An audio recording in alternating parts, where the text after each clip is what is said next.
Hey everyone, welcome back to another day of For Mac Eyes Only.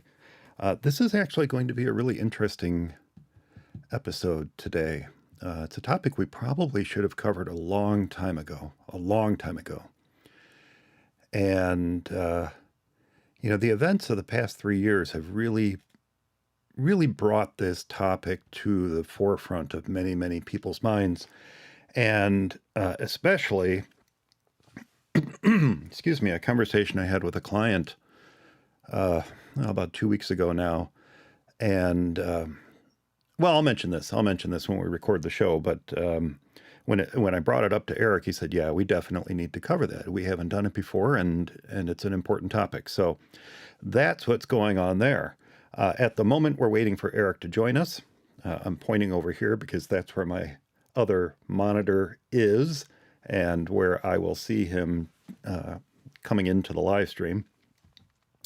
But yeah, and I just got the video, the replay of the live stream. I just got that posted yesterday. Was it yesterday? I'm sorry. It's been so crazy busy around For Mac Eyes Only HQ, as Brian H. likes to say. It's just been so busy around here. I haven't had time to sit down and get all those chapter markers lined up, And it's funny because as we do these little intros, these pre-show conversations that Eric and I have, or as I have with you, as I'm vamping here at the beginning, waiting for Eric to join us. Sometimes there's an interesting point, and I want to put a little chapter marker in there so that you guys can jump straight to that if you don't otherwise want to hear the rest of the the conversation at the beginning here. But yeah, so when you look at, I could probably pull it up and tell you, when you look at the number of chapter markers, I guess it's a little crazy. I guess I get a little too detailed, maybe, which is probably, that's on me. But let's take a look at what episode 409 had. Let's see if I can do this really quick while we're waiting for Eric. Let's see, 2, 4, 6, 8, 10, 12, 14, 16, 18, 20, 21 chapter markers before we even get to show recording. So let's see, 2, 4, 6, 8, 10, 12, 14, 16, 18, 20, another 20. So there's like 42 chapter markers. That's crazy. But yeah, I like to, if there's an important point that we bring up, or even just a fun point, like one of the chapter markers from the last episode is called Why Monkey? Well, you may want to know why I ask why monkey. Okay, now you're going to have to go back to episode 409 and see why.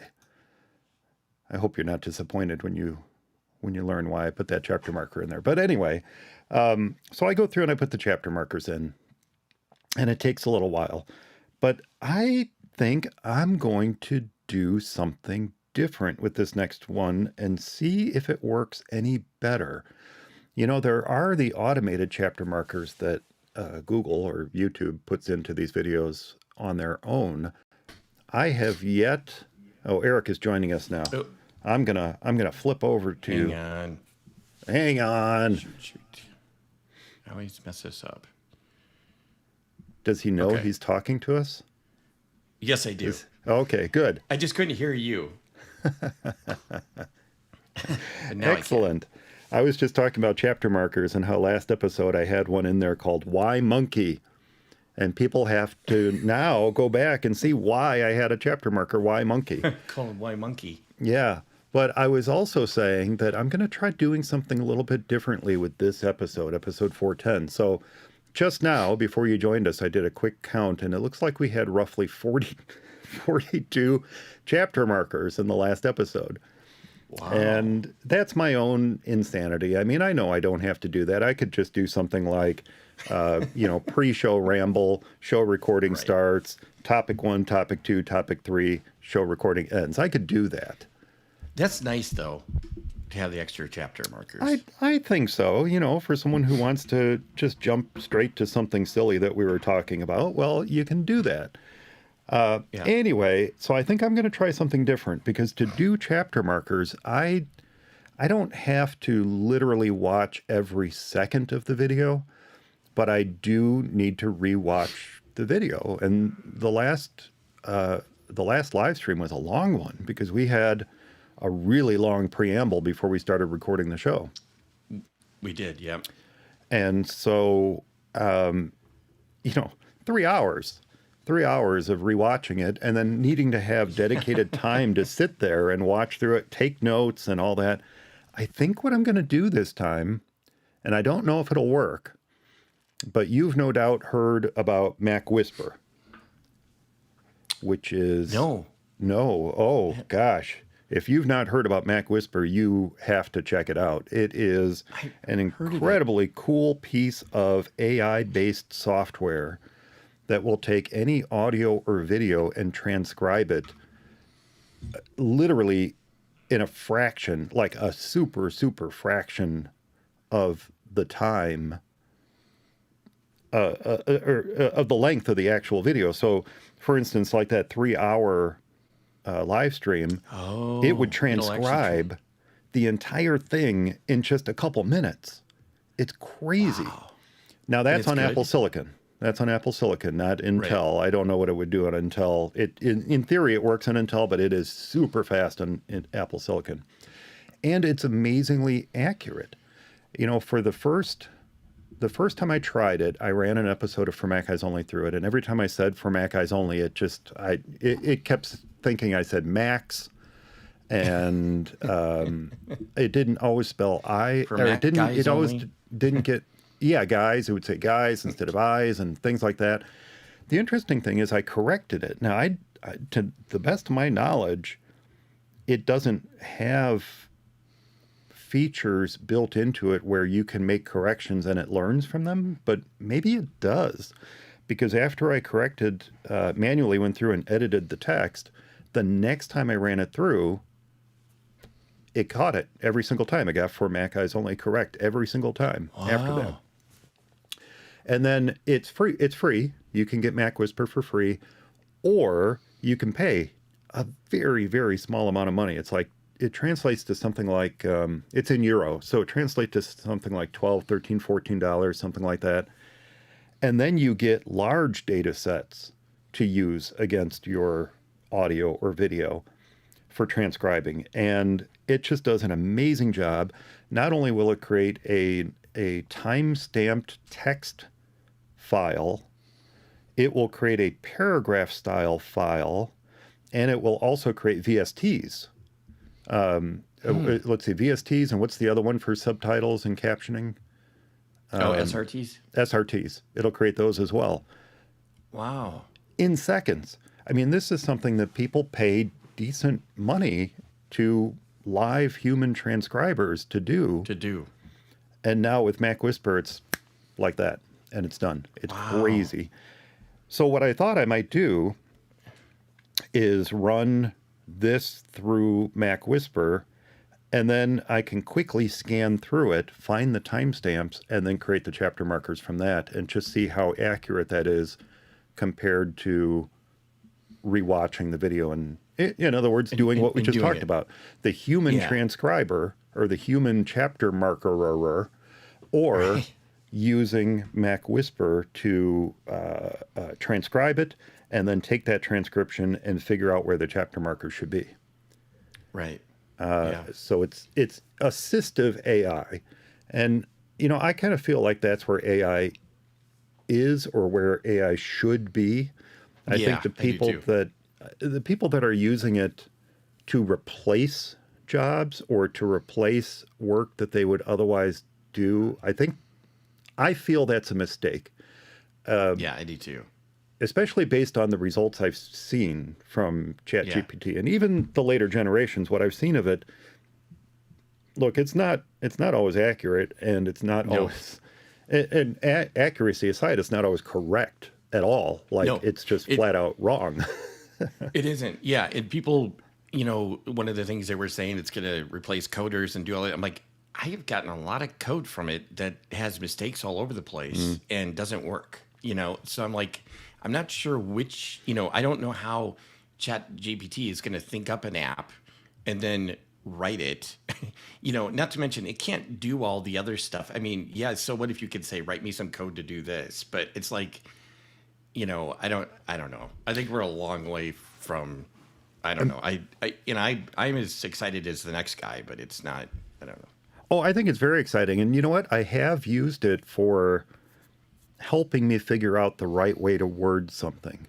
Look, I have an English degree. I know how to write.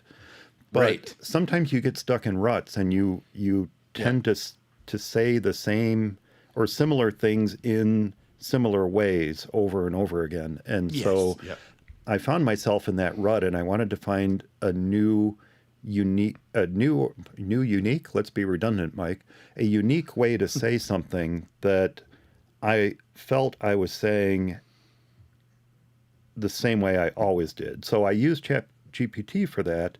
And you know what? It came up with something that sounded reasonably like me. And it was based on a paragraph that I fed it. You feed it this paragraph and say, using the following, or rewrite the following paragraph in a different way. You can even say that. Right. You can even say a different way. But I think I said something like a friendly, casual way. And then it would spit out an answer, and I'd say, okay, well, do it again, but without these words.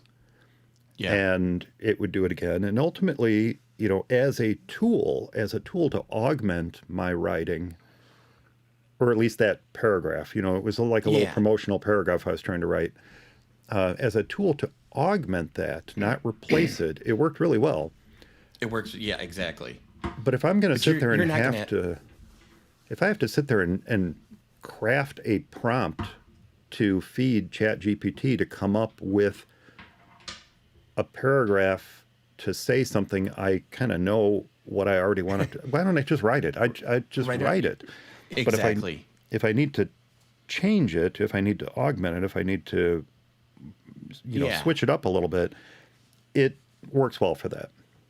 I think we're a long way off from somebody hiring ChatGPT to be their copywriter. I mean, I don't, I'm not saying that, but you're right. I've used that, and it is amazing too, because what did I say? It was something with, I can't remember but I used the term, I mean, yeah, but what if I want to cherry pick this? And it knew what I meant when I said cherry pick. It knew that I wanted to get this, but not that, just selectively pick. And it's kind of amazing when you think Yeah. about it, that it's that, whatever, it's that events. And there certainly are things that are kind of scary about it. But I mean, at the same time, I think it's good to be realistic. I think everybody, right now we're in the honeymoon phase. And so everything is fantastic. And when that wears off and people actually figure out, okay, I can't get out of it exactly what I want to get. Like, I had to write poems about Bitcoin. I think I told you about that. You did. One from Mr. Spock, one from Worf, and so and it was cute. But Yeah. I think a person probably could have did a better job, or I don't know. I mean, it's hard to. Was I talking to you about this? I mentioned that I feel as if AI and things like ChatGPT, you mentioned the honeymoon phase. I kind of feel like we are with it where we were with websites circa, 1995, 1996, Yeah. something like that. Yep. It was not only a honeymoon phase, but it was what I was saying in this other conversation, and maybe it was you. I honestly can't remember now. I referred to it as the gold rush phase. In other words, Yeah. everyone Yep.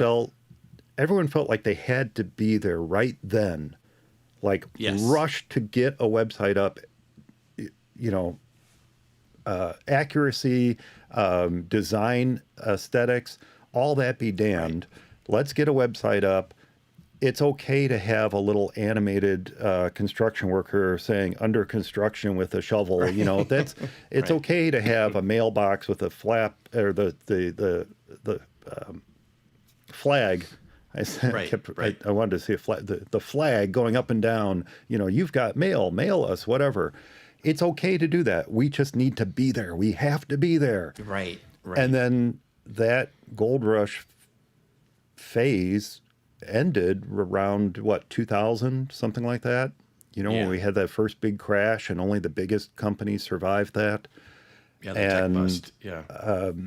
It's still, I feel it's still critically important to have a website if you have a business. I think that's an important thing sure. to have. And Well, it's like having a business not having a phone number. Yeah. right. Yeah. You kind of need it if you actually want to close a sale with Right. someone. But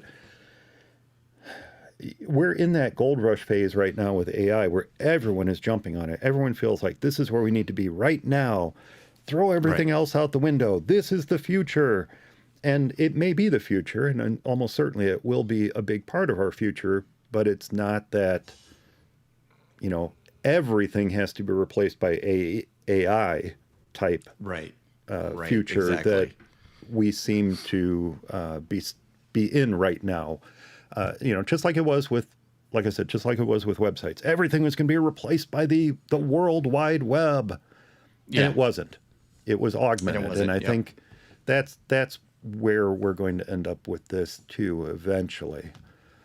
But Yeah. yeah, how do No, we get I on totally that topic? agree. Yeah, I don't know how we got on that topic. MacWhisper. MacWhisper. So Yeah, MacWhisper is one of those augmentation tools. It's a tool that provides a valuable service to me to Yeah. not only if I want to supplant the automated transcriptions that YouTube sticks on a video, if I want to Right. supplant those with more accurate transcriptions, I can, because it's spitting out these SRT and VST files. I can use them, I can edit them, I can search and replace and fix things in them, and I can attach that to the file if I want to. And I actually have a client who runs an accessibility website, and she pays, what did she tell me? She's paying $30 for every 5 minutes of transcription or something like that. Wow. It's a crazy amount of money that I reminded her yesterday in our conversation would quickly pay for. And oh gosh, now I'm falling into that trap too of saying let's replace, human workers with computers. Yeah. Yeah. But in her case, she's a nonprofit and has a limited budget anyway. So I'm sensitive to what I'm just about to say, but she could take that $30 for every 5 minutes that she's paying and buy an iMac and MacWhisper and not And get it done a whole lot cheaper. Get it done cheaper, not completely get rid of the human element. The human element still needs to be there. This human element still needs to correct what MacWhisper gets wrong, but it will make the job faster for her because right now she has to wait. She has to send it out and wait for it to get done, pay for the work, and then get the results back again. So she can do this on her iMac in because her videos are 10 minutes. So in just a few seconds, really, she can get a transcription. She can sit there and edit and refine the transcription, and then she can still attach it manually to the end resultant video. So, yeah, in her case, it would definitely be something to augment the work that she needs done. But admittedly and sadly, it would mean supplanting the human workers that she's currently paying. Right. And so you have to you definitely have to be sensitive to that and, consider that. But it is one of those things too, where, it is what it is. I mean, unless there's a need for the accuracy that, maybe only a human can do that, maybe the transcribers aren't, they're 95% accurate as opposed to a human being 99%, whatever. Then yeah. I think that there's always going to be probably something for people to do, but I am totally with you. I don't want to be phased out of a job either because of some robot or AI, And if I am, it's because I wrote it. Right. It's because it's my AI. Right. And, we've been talking about coding. We've been talking, we don't hide the fact that, we both develop websites for small businesses and other clients. Right. And, I'm reading the headlines every day on how our jobs, the work that we do, is potentially going to be replaced by, these AI tool sets. So, yeah, For sure. Well, there already is cheap tool sets out there that you can use to build websites if you. Oh, sure. Yeah. If you have the ambition to do so, and just like there's stuff that I could use to do whatever versus hire somebody, and a lot of times, I just have to look at it and say, you know what, I just soon hire somebody. I don't feel like dealing with it. It's not worth my time. And then there's other things where I'm like, no, that's pretty much in my wheelhouse. I don't want to pay somebody to do that. I'll do it. Whatever. But it's like, yeah. And there are certainly ways for folks like us, folks like the transcribers, to adopt the technologies ourselves. And, like you said, for folks who, look, I've got a business to run. I don't have time to build a website. I've got a business to run. Right. I don't have time to transcribe these videos. I've got a business to run or a family to tend to or whatever, and I don't have time to do X, whatever it is. There's still going to be a place in the world for people who have the skills to manage and use these tools to replace things that, well, like we were saying, to replace things that they used to be doing manually. They can now automate part or all of the process. and maybe pass the savings on to their clients. Or Right. maybe Exactly. not, you know. Well, even like what you mentioned with MacWhisper, maybe that company that's doing her transcription right now, if they got a copy of MacWhisper or whatever, something, and started using it, and instead of charging $30 for 5 minutes, they could charge, 30 bucks 10. an hour. I'm not saying, obviously, Yeah. we're probably talking about employee layoffs or whatever, but if it's something that they can get through transcription even faster, now all of a sudden they don't need to charge quite as much, and maybe that woman can afford it. Just maybe it's $10 for 5 minutes or $5 for and it's so much cheaper that it's worth it for her to do it. They still are running, and they can do tons more transcriptions in the time that it used to take a person to do it. Take on And, more clients. Yeah. Right, exactly. Yep. For sure. For sure. Yeah. Ah, goodness gracious. All right. Well, before this gets to be a 52-minute Ramble. thing, we should probably go ahead and consider recording. Yes, 'cause let's consider that, because we haven't considered it yet, have we? No, we have some not. reason- We have not considered it yet, but I think we should consider it.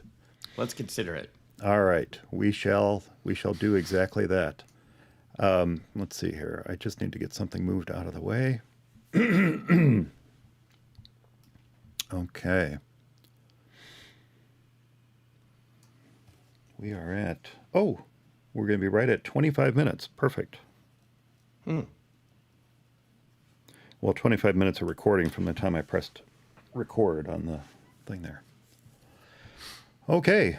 Let's see. You know the topic. I got some notes. Do you have some notes on the topic today? Probably Or do you nothing is. or we're going to just ooze through this one? We're just gonna ooze through it. I think. Awesome. That's the way we normally work. And then you said you had some news stories you wanted to cover too. Oh yeah, just a couple small Awesome. things, but All right. Cool. Then we shall get going. In 3, 2, 1. It's For Mac Guys Only, episode number 410 for May 26th, 2023. Mac Legacy.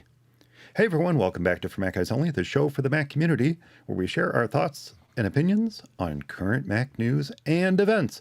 And joining me to talk digital legacies is my For Mac Guys Only co-host, Eric Erickson. Hey, Eric. hey Mike, how are you? I am doing great. We've got a lot of really interesting news stories to cover today. But I did want to put out that reminder, if you are joining us live, I'm going to be keeping an eye on the chat room. So if you have any questions or comments as we move along, be sure to preface it with a Q and a colon, and we'll try to address it. And I realized I never really told people why that Q and colon. It's because I can actually refine the chat room. I can narrow down the comments in the chat room by that Q and colon. I can just do a search for it and then only see those questions. So oftentimes that filter will be on, and unless that Q colon is there, I won't know that you're asking a question. So that's why we do that. You'll just ignore it. Not You will on be purpose. ignored. Not on purpose. Not on purpose. Now, we have an incredibly important topic to cover this episode, and it's actually one that came up after a client called the other week to ask if I could help her access her son's MacBook Pro.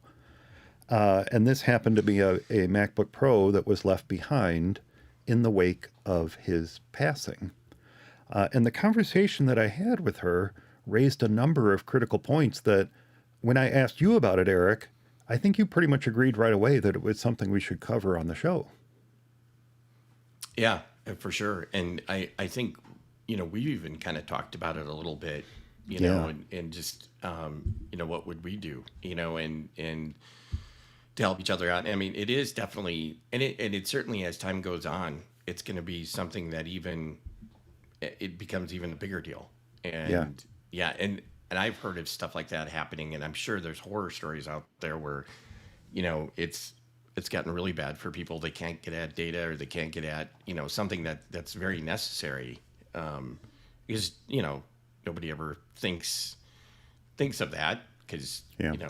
I know I don't spend my whole day thinking about it. We prefer not So, to. yeah. Yeah. Yeah. And yet it happens. I mean, if nothing else, these past 3 years have really Right. brought it to the forefront of everyone's minds. I mean, we've all Yep. had losses. Yeah. Well, we always all have losses, but these past 3 years, I don't know, it just seems like it's been Highlighted. particularly difficult for a lot of folks, not only within my own family, but in Yeah. other families that I know too. And as you said, you and I did sit down and we talked about this in January. We had the opportunity to see each other in person for a change, which we don't get to do very often. And we actually sat down and talked about this and how we could help each other and how we could help each other's families if something should happen to one or the other of us. And so those are some of the things that I want to talk about this episode. But before we get to that, is there any news of note these past couple of weeks, Eric? I know you had something that you wanted to bring up. Yeah. Well, actually, it was something that we talked about last time. And that was Final Cut and Logic both coming to the iPad. Yeah. And so now they've come to the iPad as of Tuesday. So and I've had a chance to try at least one of them out. I tried out Final Cut. And so I thought it was worth talking about just because I didn't know what to expect. And, Yeah. and I was kind of interested to see what it would look like just based on the pictures and what they had talked about. So, and I have, Oops. Your audio dropped. Oh, you muted yourself. sorry, I must have bumped that. Dang it. Oh, great. So how long did I mute myself? Just as you were starting to talk about it. That's awesome. It was good timing on your part, really, quite frankly. Yeah. It was really. Anyway, that's my thoughts on it. Back to you, Mike. Back to me. No, yeah, I wanted to check it out because we had obviously talked about it last episode, and I thought, as I had mentioned then, since iMovie debuted on the iPad 2 or whenever it was, I had thought it was kind of interesting what they had did with it, the precise editor and everything, and I thought it would be kind of interesting to see. And I was thinking the other day, a few weeks ago, that why haven't they come out with Final Cut yet? Why haven't they not come out? Oh, the same question everybody's asking. Why are they, they've got this M1, M2 hardware in these iPad Pros. Why have they not come out with more professional apps? I mean, it's seriously something that's lacking. And so anyway, I was anxious to try it. And when they released it on Tuesday, I pulled it down and I did the little 1 free month, or did the free trial thing. Oh, you did. I was going to ask if you subscribed or if you just did the free trial. Yeah, I just did the free trial because I wasn't completely sure. And I just brought in footage that I normally do, just that I had filmed last week, and brought it into Final Cut on the iPad and just worked with it like I normally would. And you immediately run into things that are missing. And so I think obviously it's a 1.0 app, but although there's just certain things that you kind of wonder if they didn't put it in now, are they ever going to put it in? If we're going to put it in, yeah. Yeah, and it's it could be simple things, it could be big things. One thing I didn't notice in there, that, or at least I don't know how to activate it, is the precise editor thing that I talked about. Where you can, you're putting in a transition, or you have a cut between two clips, and you can hit enter or double click on the timeline, and it'll separate the two from the incoming clip and the outgoing clip, and you can precisely set which where Right. you want one to end and the other one to start, as well as the transition in between. I didn't see that. The other thing that's really missing is keyboard shortcuts. There's a lot of I heard that. single letter without modifier shortcuts in Final Cut. They use like R, A, T, V, all a number of them, and they just don't seem to be available in Final Cut. They do have the range, and they do have Edge, and they do have something else, but there's no keyboard shortcut for it. So if you're using the little Magic keyboard case or keyboard with it, there's nothing there that'll help you. Like I said, and I think too, as much as they've done to make this a really good application for touch, sometime long ago, somebody said you are not going to have the traditional central menu bar with all the pull down menus that you have on the Mac on the iPad. It's not going to happen. Right. And if you did that, somehow you failed. And the problem with that is that the one thing nice about that is that it distills down every app on the Mac to be very similar. It doesn't matter if you're using some 3D rendering app like Blender or Maya, or you're using Scrivener, or you're using Word. They all have, file, edit, view, blah, blah, blah. And you've got those menus up there, and it's easy. It makes for easy discovery. If you're looking for a command, if you don't know what something does, or, oh, what is this, sort of thing. It's all right there. Whereas with the iPad, if you don't know the gesture or the touch or whatever, it's hard to find that. You definitely have to read documentation and hope it's in there in order to find stuff. So there's always that too. And I think that what they've done a terrific job with it. It's not quite there for me. And I think you had an article on that too, that was that Final Cut for iPad highlights iPadOS limitations. Yeah. And one of the things he said was that you can't use an external drive with it. That wasn't really a big problem for me, because I don't want to have to keep plugging in first of all, I just plugged in my card reader and pull it off my compact flash express card. And I don't really want to keep using that every time I want to edit on the iPad. So, but I could see people, wanting that. So, and apparently that is an iPad limitation that I didn't know about. Now, I thought you could use external storage with the iPad. Is that not true? I thought that was the whole point of the Files app, was that you could use external storage.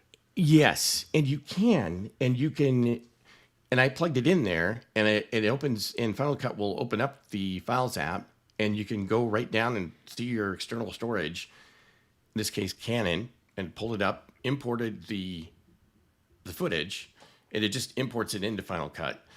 His problem was, what if I don't want to import it into Final Cut? Well, I don't have an iPad Pro with 2 terabytes of storage, or even if I did, I don't want to use up all that storage on this footage. Which you could easily do. Work on it? Yeah, it's very easily. What if I just want to work on it on external storage? And apparently that's not possible. Apparently it always has to import it into Final Cut. Yeah, I just found that in the article. He says, on the iPad, you are forced to copy the video files to the internal storage. Right. Huh. Yeah, that's a pretty big limitation in my book. The other thing that caught my attention as I was going through his article, and this is, by the way, let's see, this is on 9 to 5 Mac. And the article, I'll link to in the show notes. The article is called Final Cut for iPad Highlights iPadOS Limitations. The other thing doesn't seem to be a limitation of the iPad specifically, or iPadOS specifically. I don't think. But he does mention that the file formats aren't compatible, that you can take what you do on the iPad and you can bring it into Final Cut on the Mac, but you can't take Final Cut on the Mac and bring it into the iPad? Right. You can't shuttle it back and forth. I know. Why would you call this Final Cut and not have cross-device compatibility? Yeah, I think what it is that, well, I think the deal is probably that there's so much more you can do with Final Cut on the Mac that cannot be done on the iPad, and they maybe just weren't able to get to it or whatever, where, if something that you did, or if you're in the middle of something, it probably breaks. There must be something that, the iPad doesn't have this and this and that. So if you've already done that using the Mac edition, don't don't bring it in, and maybe it's just something they didn't want to deal with. Sometimes I get the feeling with these pro apps like this is the developers are like, look, it's Final Cut. It's on the iPad. What else do you want from us? Like, well, We I kinda gave you wanted what the you Mac asked for. version. I know. And I think, a big part of this, what it looks like to me, is they're looking at it from a vlogger's, almost from that sort of, or like a social media. Like this is going to be really handy for social media people and vloggers. If you've got an active TikTok account that you're posting stuff all the time, or YouTube, this is going to be, not only can you edit all your stuff on the iPad, but you can, even use your iPad to film. They've even added extra manual features to the camera and everything. And that's great. That really is. It's just that, it would be nice to use the iPad to do a lot of my editing too, just to be on the road. And the iPad's still easier to carry around than my MacBook Pro, as much as I love my MacBook Pro. But, it would be nice to be able to do things, and it's just not like the effects. I use the parametric EQ all the time, and it's just something that I've come to rely on. I use the same microphones every time I film, and so I know exactly what settings I need to do and what to bring up and what to put down, and That's smart. And it works well. They don't have a parametric EQ in the iPad version, so, and why, I don't know. I mean, it's certainly something they could do, but otherwise, going through the footage, and mind you, it's just 1080p, but going through the footage and editing and moving stuff around was pretty smooth.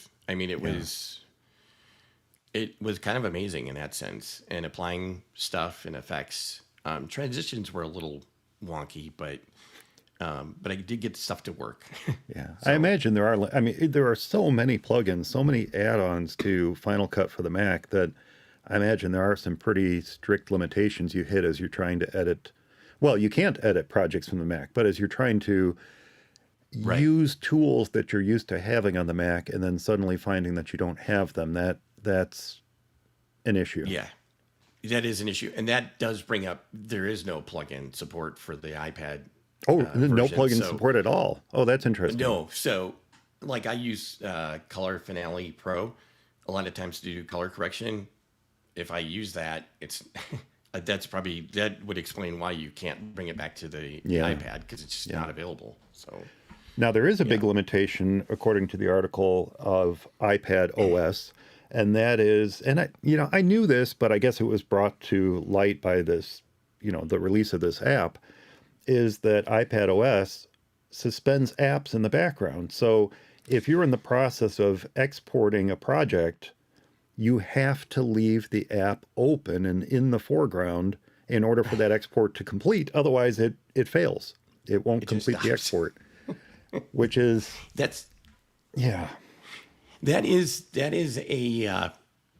kind of a deal stopper. Now, I have to say, I pretty much do the same thing on my Mac, just because for the stuff I export or render out, it takes forever. Like I can do other stuff, but it's almost like Final Cut just says, okay, I'll just wait till you look at the web page that you're going to do, because obviously that's more important than what I'm doing.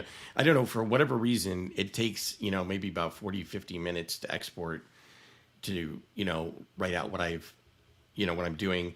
But if I just start doing other stuff and don't leave that in the foreground, it could take an hour and a half. It could take 2 hours. I mean, it's just insane. So, man, these are some projects you're working 40 to 50 minutes. I know. Holy cow.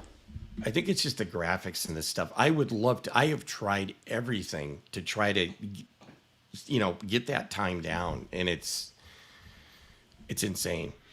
For the simple stuff I used to do on Final Cut, or I do the simple stuff I do in Final Cut, because I don't have the advanced skill set that you have when it comes to video editing.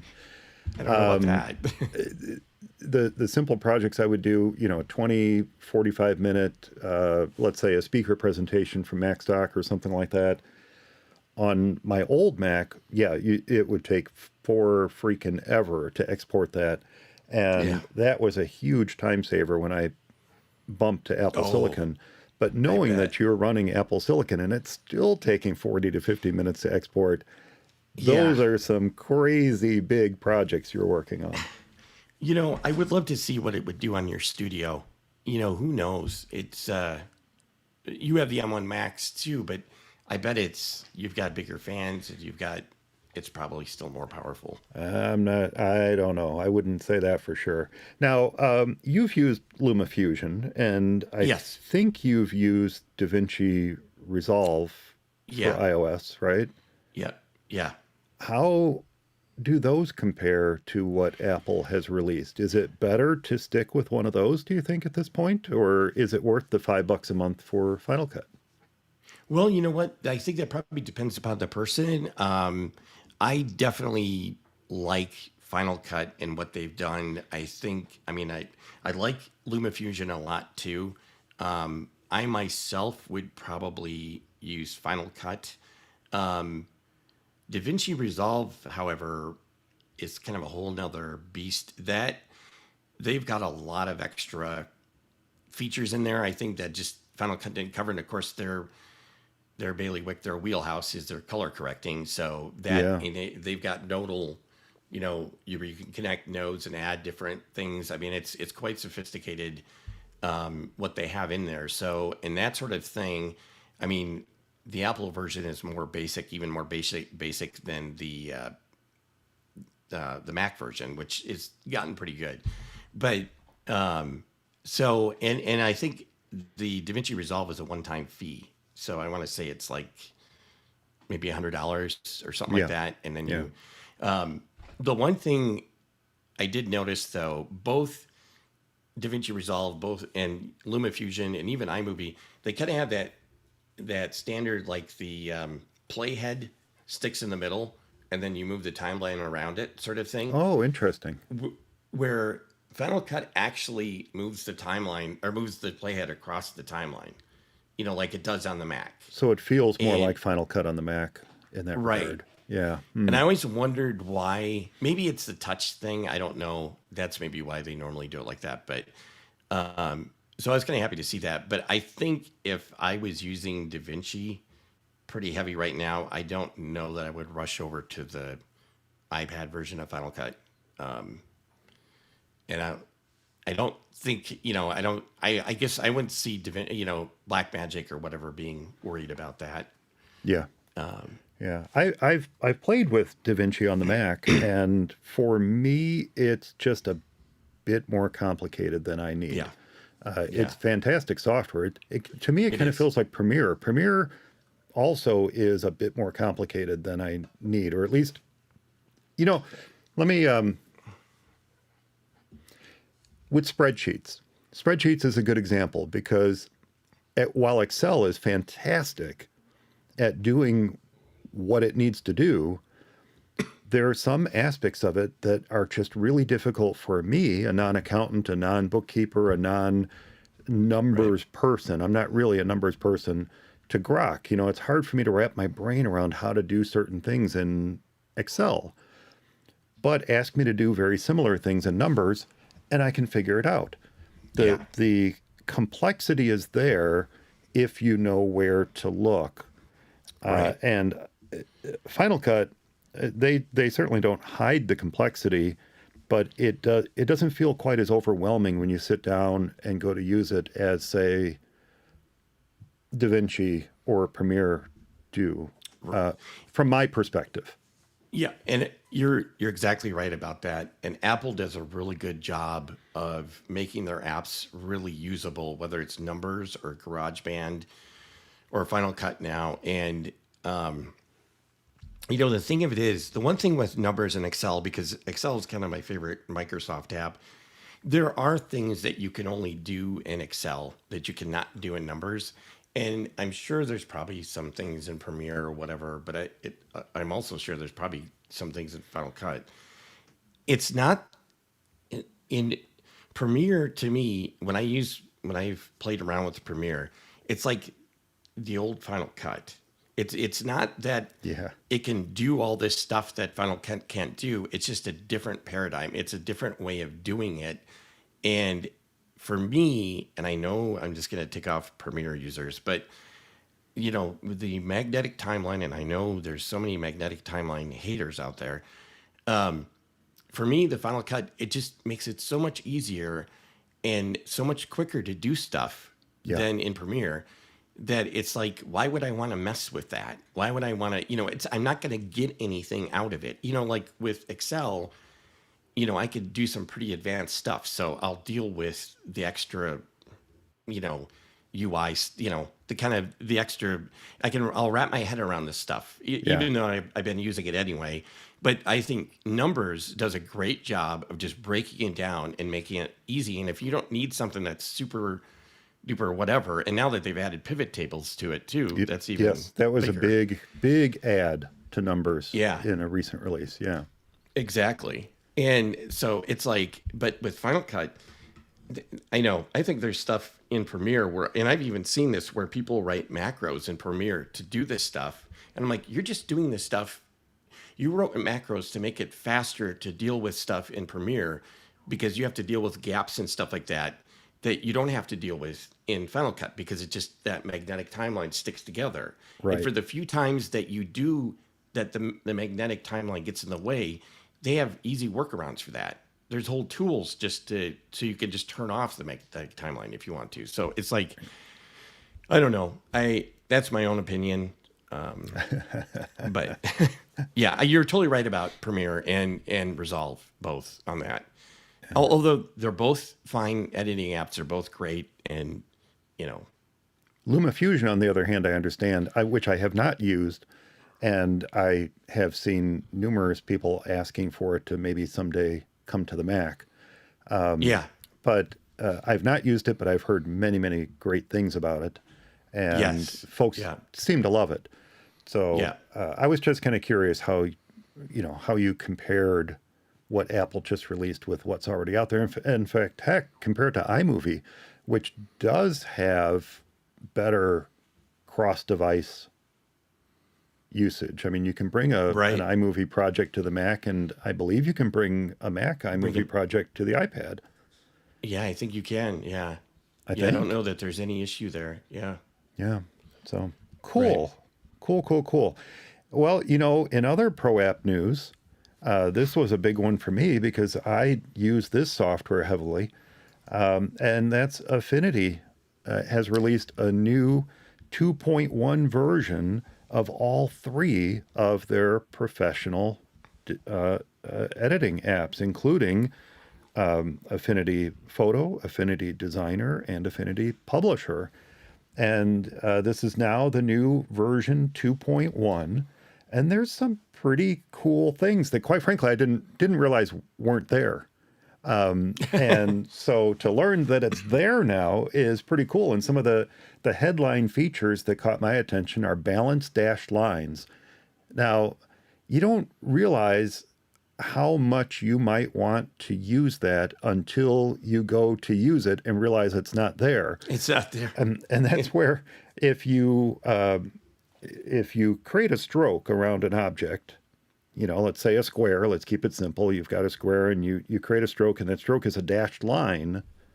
Before, what would happen is the dashes wouldn't necessarily match up at the corners. It might be like this awkward meetup at the corner instead of giving you a nice smooth corner of the square. Yeah. Well, with the balanced dash lines, you can actually turn that on, and it'll create a nice little rounded dash for the corner of the square, which is kind of cool. And there's some other things that are cool about it too. One of the examples that they show is to put a stroke around characters, and how nice and neat it makes that stroke as it's going around the curves of a letter C or a U or something like that. So balanced dash lines is kind of a neat new feature that's in version 2.1. Yeah. But the one that really caught my attention is in Affinity Designer, and this is for the Windows, the Mac, and the iPad version. They now have a vector flood fill tool. So if you are working in Designer and you've got an empty shape and you need to fill it With the color. with a color, you can use this flood fill tool and it will create a vector fill for that shape. So that's very cool. And then in Publisher, and the example that they show there is a flower that was drawn, and then using the flood fill tool to fill in the petals of the flower with various colors. The neat thing is you can also fill with textures or patterns. Oh, that's So cool. it's a That's lot nice. more powerful than just, taking a shape and saying, well, make the fill blue. Blue, Instead, right. you can make the fill a texture or halftone. So Yeah. it's going to be a very powerful tool for people who did not have that at their disposal before. Right. And then in Publisher, Windows, Mac, and iPad, they've added a new running headers feature, which is great if you do long form documents. So you can include the name of the current topic in your document and set that as the header or footer on your page to make it easier for people to follow along with your document. So this is great for technical documents. It might even be great for educational material and perhaps even books as well, novels or short stories or what have you. If the current topic is a short story in a collection of short stories, you can easily update the header or the footer to reflect that short story's title, for example. So there's a lot of That's neat cool. ways you That could would use be- that. Yeah.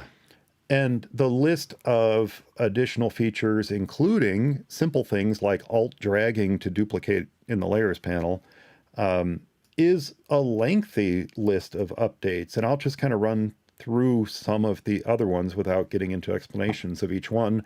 We have show hide special characters. We have auto select toggle. We have blend mode keyboard shortcuts. Lots of keyboard shortcuts. Boy, you were talking about keyboard shortcuts in Final Cut.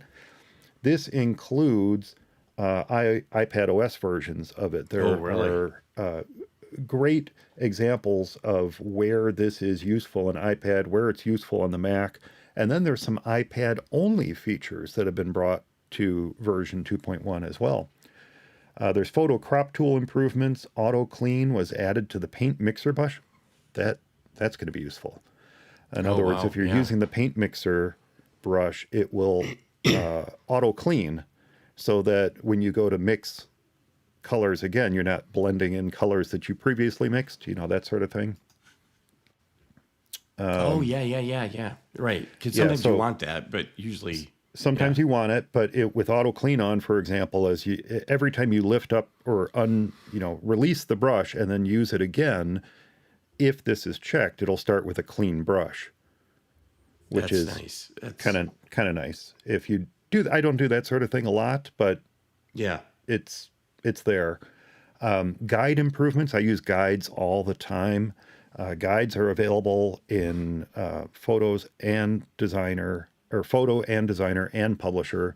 I like to snap guides to the page as I'm laying out stuff, and helps ensure that I'm precise with where I'm placing things on the page or in the design. So it's nice to see that there are guide improvements to it.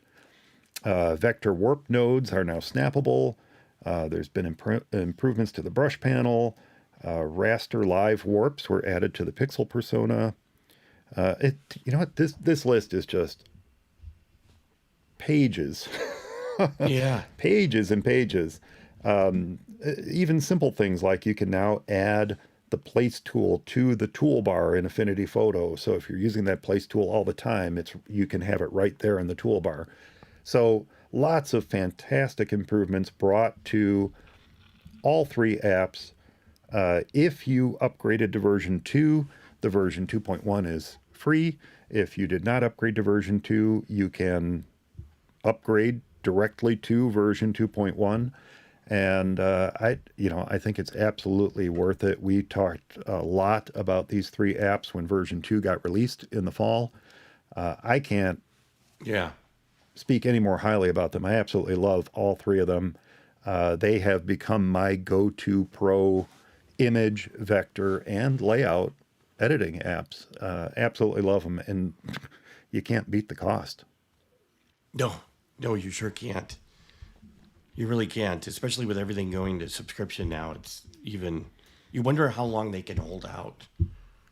Yeah, you do wonder how long they can hold out, but I Yeah. think as more people learn about this, as more people start to use it, as more people upgrade, support them by Right. upgrading your software. If you like it, do the upgrade.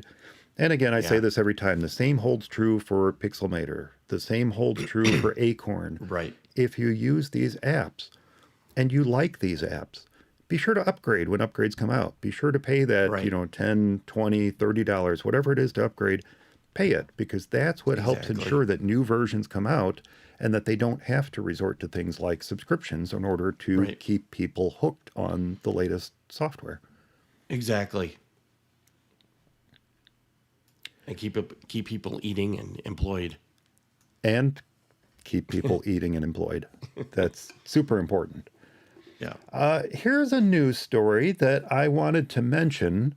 It doesn't really affect me. I do have some clients that will be affected by this, and I wonder if you're not affected by this too, Eric. Drobo stopped sales and support and filed Chapter 7 bankruptcy. I just heard that actually. I saw that. Yeah. Yeah. No, perhaps this is why, because I dropped Drobo a long time ago, but maybe that's Yeah. why. I don't know. They're fantastic devices. I Yeah. love the magic of Drobos, where you could take any, what was it, 4 or 5 drives. You could take any 4 or Yep. 5 drives. It didn't matter what they were. They didn't have to match. And you could just Yep. slam them in the box and it would see them and stripe them together, which is the, Work with them. that's the term that you would use, is striping. Right. When you're taking multiple drives and kind of meshing them together into what appears to be one large drive. But Yeah. when you're working with a RAID, I should say, when you're working with a RAID, Yeah. striping is the term for that. Striping and mirroring. Striping and mirroring. And mirroring is where you take 2 drives, and as you're writing to one, those writes are being mirrored or also Duplicate, written yep. to the second drive. So Yeah. either drive or either pair of drives could fail, and your data would be intact because of this mirroring that was going on. So mirroring's a little bit safer than striping, but Yep. you don't have as much capacity when you mirror or Right. when you mirror. Like your speed degrades a little bit too. And Yeah. your speed degrades a little bit, but anyway, so the interesting thing about Drobo is that you could just take any 4 or 5 drives, stick them in this box, and it would say, "Oh, okay, now you've got this much more storage." And if a drive Yep. failed, you could replace that drive, and it would just heal itself. It Yep. was truly a magical device for people that were used to RAID arrays where you had to have matched drives, where you had to ensure that when a drive failed, you went through a particular procedure to assure that your data was safe and then restored Yes. to the replacement drive. I mean, it did things for users that was a lot of hard work, or just a lot of work, Yeah. when it would fail in a traditional RAID array. Yep. So it's a shame that they went away. It's a shame that, this magic is no longer with us. But, I haven't heard much about Drobo for several years now. And I think, as you said, people switching away to NAS boxes, people switching to more traditional RAIDs, better support for RAID amongst all the different operating systems. Mac has always had great support for RAID software RAIDs. It's always been built right into the operating system. Windows has been a little trickier. I don't think you can't natively build a software RAID in Windows, can you? I think you need software to do it. I think so too. Although I don't quote me on that, but I think you're right. Yeah, I think you need third-party software for it in Windows, but on the Mac, it was native. You could just do it right in Disk Utility. Right. You could say, create a RAID, and boom, you had a software RAID. It didn't have all the bells and whistles that some third-party RAID software would give you, but heck, it worked, and it worked pretty well. And the It Mac works would really, just see it as a drive. Well, Drobos were, magical devices that took a lot of the burden of maintaining a RAID off people's shoulders. They didn't call it a RAID. Drobo is actually a concatenation of data robotics, right? Wasn't it called data robotics? Right. The data robotics. I think that's what it was. I probably should have researched that before we talked about it, but they were neat boxes, and I didn't own one. I always thought I'd want one. I did have some clients that had trouble with theirs because they would, as they came out with new devices, the older devices tended to fall out of support, and when they fell out of support, man, you were just stuck. And Yeah. I didn't really like that practice. Right. And I think maybe might that have been was what hurt 'em. maybe that was the ultimate downfall. Yeah. I had 3 Drobos. I had the initial USB one, and then sold that, got a FireWire one, and was happy. And then I upgraded to the 8-bay Drobo, which I Ooh. thought that I would be using to this day. I don't know. I thought I'd be using it but I had all kinds of trouble with it. And I ended up, they sent me another one that was even worse. And I kind of wrote them this email like, I'm done, whatever. And then they sent me a brand new one, and that worked for a while. And then I eventually had trouble with that. And then I think it was probably around 2013, 2014, I just switched to Disk Station, Synology Disk Station. Yeah. And while they have all the typical RAID things, they have their Synology hybrid RAID, which was really close to Drobo. Throw in drives of mixed sizes and whatnot, and it basically makes the most usable space that you can have, and then you have one drive tolerance, basically one drive failure. So I think it does it by parity. I think Drobo did that too. But, it was just, and I was just recently looking because I had a bunch of spare drives, three or four of them, that I was thinking about putting into a RAID box and just reusing. And so I just checked on Drobo and just saw that too, just like this past week. It was like, oh my gosh, I can't believe that. So Yeah. Yep. Yeah. It literally just happened. But as you pointed out, network attached storage boxes, or NAS boxes like Synology, the Right. advancements most of them use Linux as their core operating system. Yep. That's what they use behind the scenes to run things. And the advancements that Linux has made in file systems is really behind what has allowed companies like Synology to improve the tools that they can give you on the front end to manage your drives, to make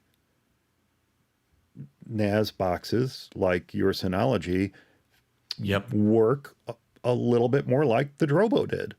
Yeah. To make it a lot more painless to replace a drive when one fails, to make it a lot more painless to set up a RAID array or a striped pair that's mirrored to another striped pair or what have you. Right. It's really much simpler than it used to be, or it's definitely much simpler than it used to be when Drobo was the hot thing.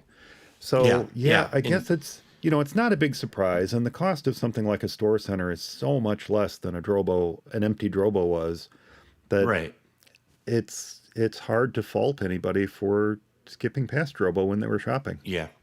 And you know what? And Synology is not cheap either. And but you were talking about replacing drives. Like I just, replaced the drives in mine, added new. Some of them were like actually from 2013, and added bigger sizes. And you just put it in there, take out the old, and you can actually do it while it's running. Yeah. And and it just rebuilds itself. It takes a while, and then it's done, and you've got this extra space. But yeah, I mean, and the other thing, Synology too has a bunch of different apps. So their disk management system or whatever, disk station management system, is really actually quite nice. It's the UI is really nice, and they've got a whole bunch of different, they've got video station, and I mean, you can run Plex on it. You can do just about any, I mean, it's just like a mini server, really. And you can Absolutely is a mini server. Yeah. whatever you want to do. So yeah, it's definitely, and their support is great. There's even support for things like Docker.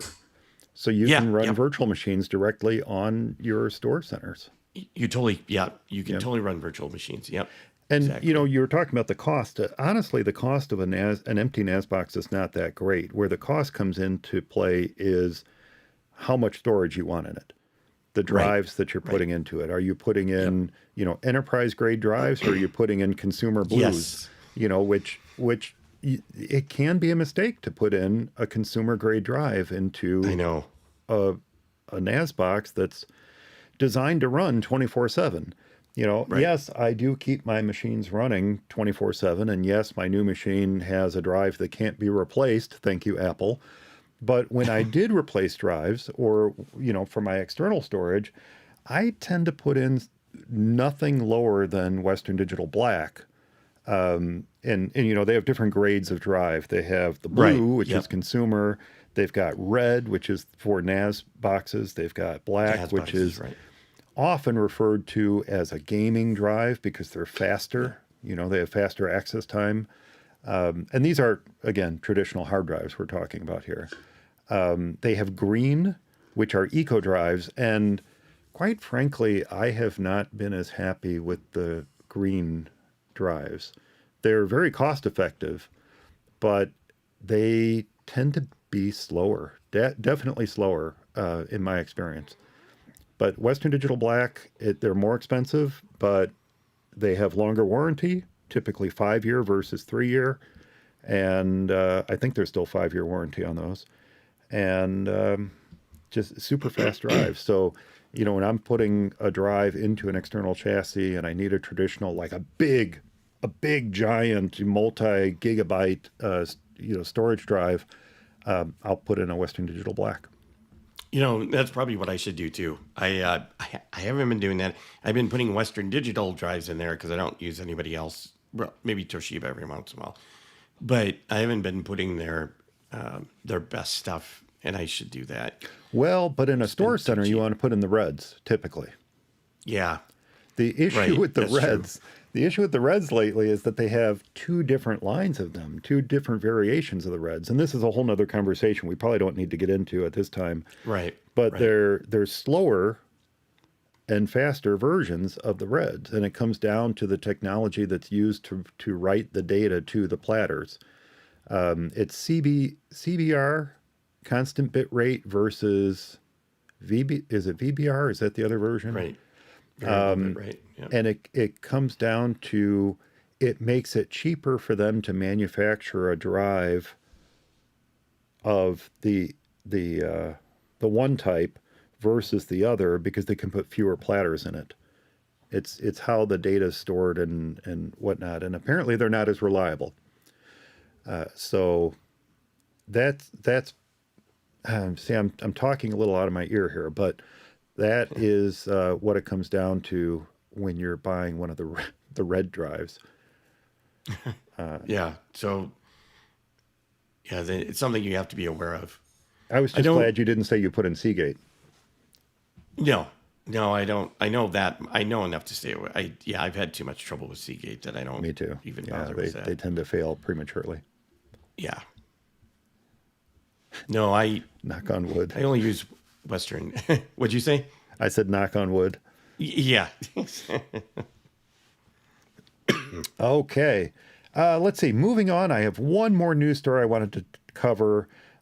This is news from Apple. It was actually really interesting news. There was a lot of fantastic information in this press release that they put out, but there was a small section of this article that Apple put out in, oh gosh, it just says May 2023 in their URL. May 16th. May 16th, Apple put out a press release. Apple introduces new features for cognitive accessibility, along with live speech, personal voice, and point and speak in magnifier.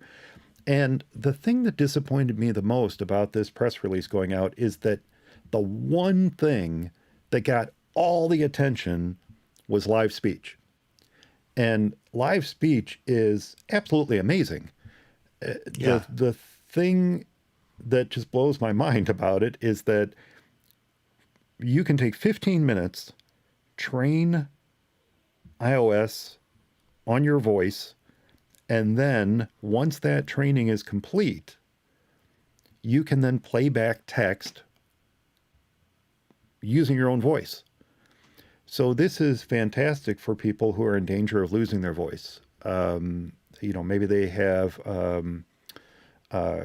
cognitive disabilities that is causing them to lose the capability of speech or what have you.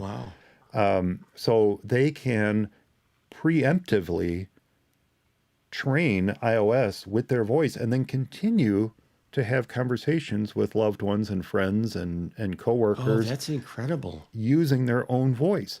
It's super incredible. And I believe that it can even be applied to things like FaceTime calls. So yes, this is Wow. absolutely amazing technology and wonderfully fantastic. I'm super glad to hear that Apple is bringing this to iOS and maybe someday to the Mac too. But there were some other things that were mentioned in this release in this press release that just did not get the attention that they deserved.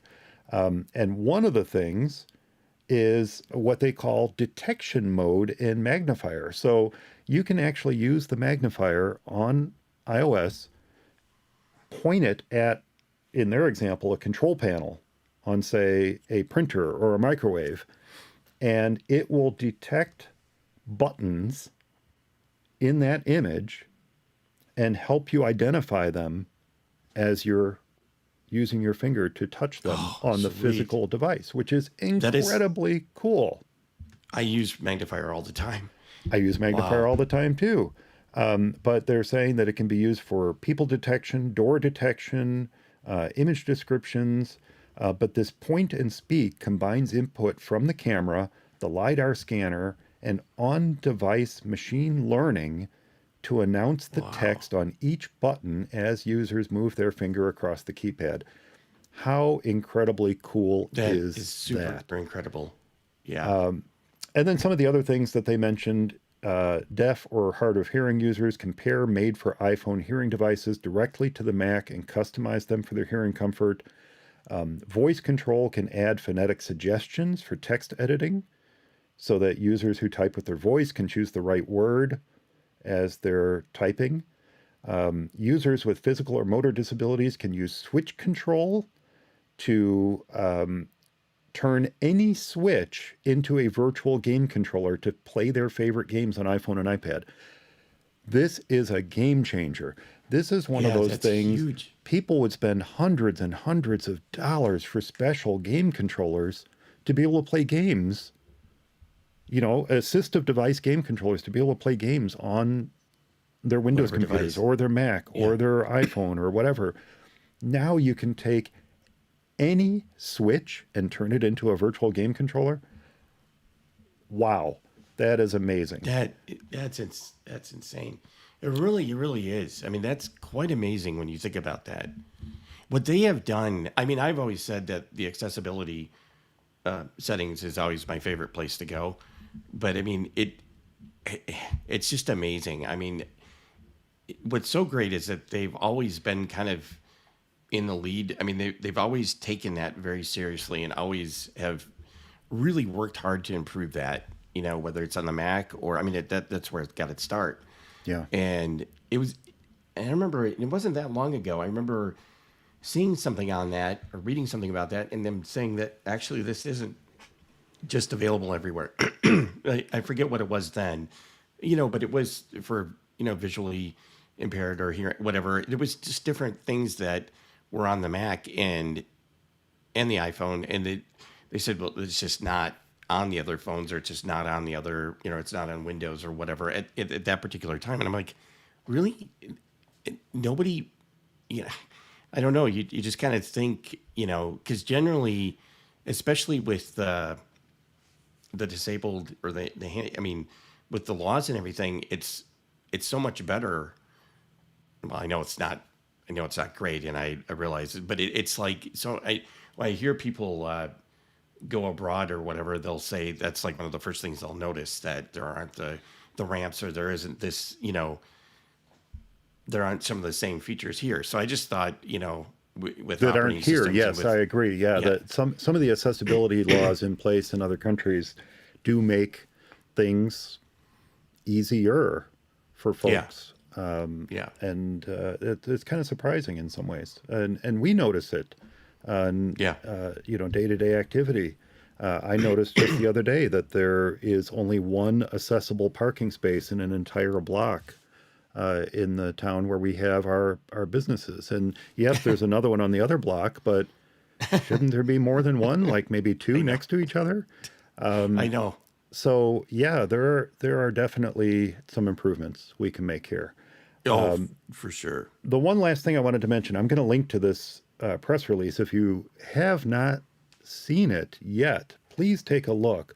Yes, the live speech is amazing. Yes, you should read up on that because it's very, very cool. These other things are also incredibly cool. And I feel like maybe they didn't get the attention that they Yeah, deserved when everyone was yeah. focusing on live speech.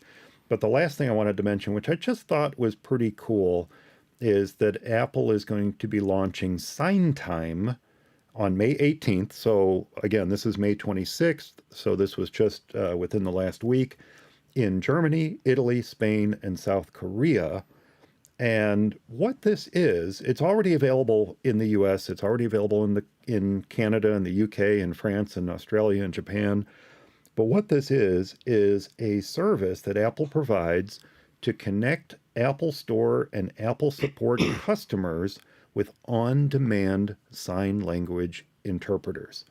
So this is just an amazing service to offer. Obviously, there's no charge for it, and it's something that Apple has That's thought of and realized is needed and is launching it. Obviously, they're making an effort to launch it all throughout the world. And so I just right. think this is fantastic. I'm glad to see they're doing this. There's other important announcements in here too, like a new collection of shows coming to Apple Podcasts, some new books coming to Apple Books. Apple Music is going to feature cross-genre American Sign Language music videos, also super cool. And they're going to be incorporating ASL while going through some fitness routines in Apple Wow. Fitness Plus. So, yeah, some very, very cool things that Apple has That's announced. really cool. And I'm going to put a link to this in the show notes. Yeah, that is really. And these features now are they already available on the iPhone? The ones you had referred to before, the magnifier and the These speech. are good point. Good point. I'm glad you asked that. These are all previews of features that are coming. Okay. So Okay. they're not here yet. But if you have a family member or you yourself are someone who is, as they said, non-speaking or at risk of losing the Losing your ability to voice. speak, it will certainly be very interesting to learn that these features are coming and that you'll have them at your disposal. I mean, imagine the very first thing I thought of, and I know I probably shouldn't have, but the very first thing I thought of was Stephen Hawking. Imagine if Yeah. Stephen No. Hawking Yeah. had this and had the Yep. ability to train a device that he could carry around with him to speak in his own voice before he lost the ability to speak. Right. How Right. incredibly game changing would that have been for him versus using the computer, which itself was an amazing advancement of technology. Oh But yeah. Yeah. to be able to have something like this that would have allowed him to communicate in his own voice versus that computerized voice, wow. Wow, Yeah. and that's just a very famous public example. There Yeah. are hundreds of thousands of people around the world who can benefit from this, and to have Apple make this just a base feature of iOS just really makes me glad Yeah. that we support this company, quite frankly. Yeah. No kidding. It's well. What's so funny is when you said that, I thought the same thing actually. I Did you? immediately thought of Stephen Hawking. Yeah, Yeah, Hawking. yeah. Well, I think that's it for news. Was there anything else in news that you wanted to cover this week? I don't You know what? Probably nothing that can't wait. I think I can't wait. Well, Yeah. that's probably true because there is some new news coming out in just a little over a week when Apple brings WWDC 2023 to us on June 5th. That's the day of their keynote.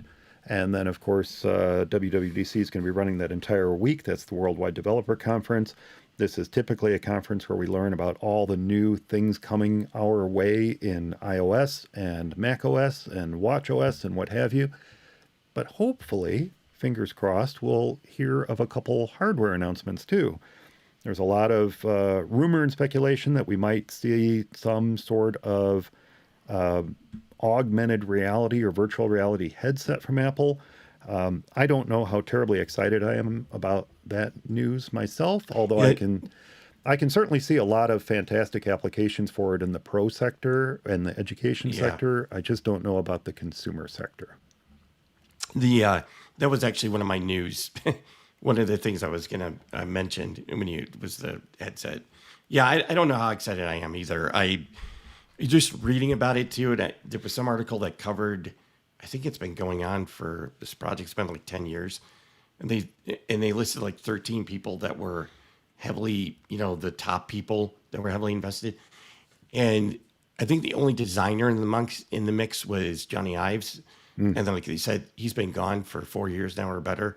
Yeah. And and even when he has, I mean, it doesn't sound like, they said it's definitely different than the Jobs way of doing thing, where the designer would be the top thing and everything else would be riding on that. So I don't know. I kind of wonder how good it's going to be too, and if it's really expensive, just who it's for. Like you said, maybe it's for the professional.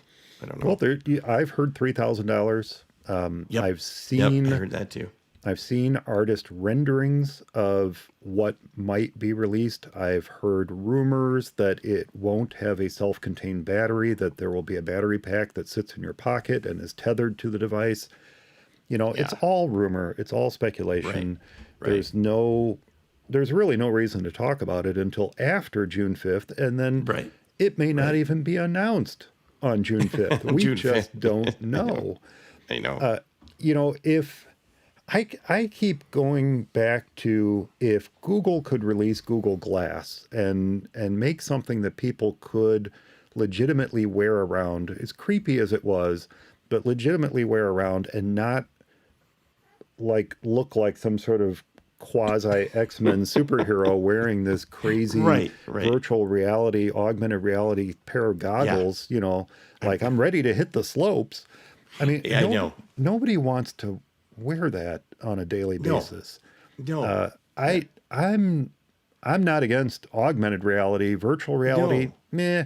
I played with Yeah. virtual reality in the early 90s. I had the opportunity to go to a virtual reality lab on the University of Illinois campus in Chicago.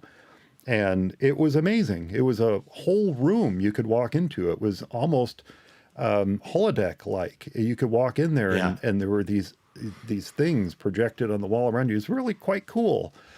And that was in the early 90s. And I don't know. I just kind of feel like we haven't really advanced much past that yet. Past that, yeah. So Yeah. augmented reality, though, could be interesting. We have quasi-augmented reality on our phones. We have it on our watches. We have it with us every day already.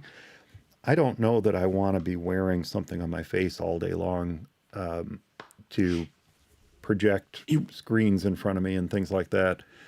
But It would really what have do I to be know? helpful. Yeah, Yeah. I know. I'm the same way. And of course, I didn't, when the iPhone was being rumored around, I thought, why do I want a phone from Apple? I already got a phone.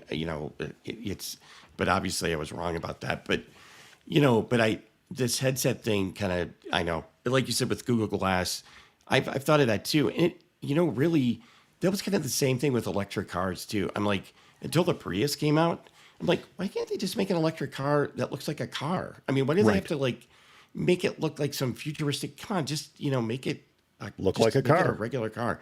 Yeah. And then the Prius did it. It was a huge success. So but it's the same thing with the headset too. And maybe I don't know. Maybe that's gonna be more virtual than augmented. But I mean, if everybody can tell what you're wearing, even if it does look like a plain set of glasses, if everybody knows that you're wearing that, I mean, I don't know. It's creepy. Yeah. It's like Google It's Glass. creepy. It was creepy. It's And, creepy. Google Glass is still around. I understand it's still being used in industry. Yeah. I don't know. But yeah, I understand it's still out there and people are still using Yeah. it, but in limited situations. So yeah, it'll be interesting.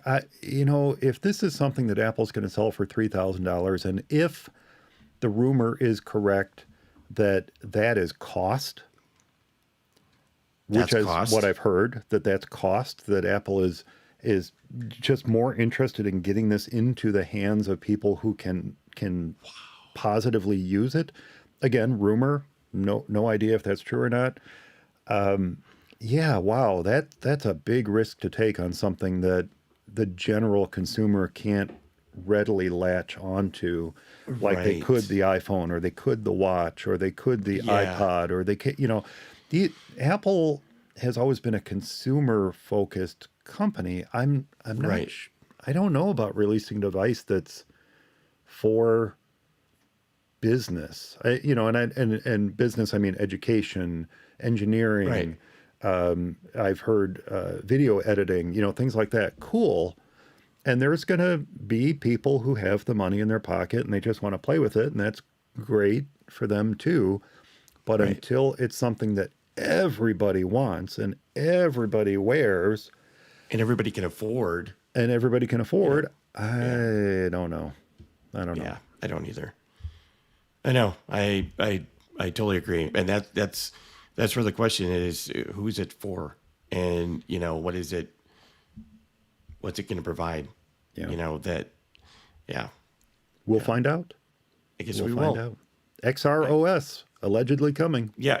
XROS. That's right. I'm more interested in what the next version of macOS is going to be called than I am XROS. So Yep. And maybe for I'll take that. 3,000 I'll take that opportunity during reaction time episode to catch a couple Z's while everybody else is talking about XROS. Right. I'll- And for 3,000, I'll buy a new Mac. Oh gosh, I absolutely, Yeah. yeah. But then again, I'm old. Get off my lawn, Eric. All right, on to this week's topic. So I was trying to figure out how to lead into this topic, because it's a sensitive topic, and in a way it's a sad topic, but if you approach it correctly and if you gather the information together that you should, and I think that's an appropriate thing to say, everybody should do this, it can make for an easier time for your loved ones when you're gone. Not if, when you're gone. When you're gone, right? And I was trying to come up with an interesting lead into this. And the first thing I thought of has nothing to do with passing away. The first thing I thought of, and I don't know if you will know this, because where you are from, Disneyland is the thing. And where I'm from, we tend to visit Disney World. So two different things, two different approaches to this, this Disney ecosystem that we get involved in. That's just a stupid way to say it. But I remember back when the Millennium Celebration was going on at Walt Disney World. So what they did is they offered something called Leave a Legacy. And it was actually pretty cool. Did you hear of this? I think I remember it. Yeah. Do you remember it? What you could do is you could get your photo taken, and they would then laser engrave your image onto a stainless steel plate. And along with your image would be a few 100,000 of your closest friends that you're never ever going to meet. In fact, I think they had room for, I seem to remember they had room for like 700,000 images. is what they were going to sell. And it wasn't super expensive. It was like $40, something like that. And you could take your picture and they would laser engrave it on this plate, and then they would affix these plates to these giant granite monuments just inside the gates of EPCOT at Walt Disney World. And we were going to do it. We were actually going to do it. And our daughter was just like 1 year old at the time that they launched this program, and we were there and we were going to do it. And we wanted a picture of the three of us, you know, my wife and I, and then our daughter, our little baby, right in between the two of us. And they wouldn't do it because the limit was 2 people. And maybe we should have gone back another time, and maybe we would have gotten a more agreeable cast member or something.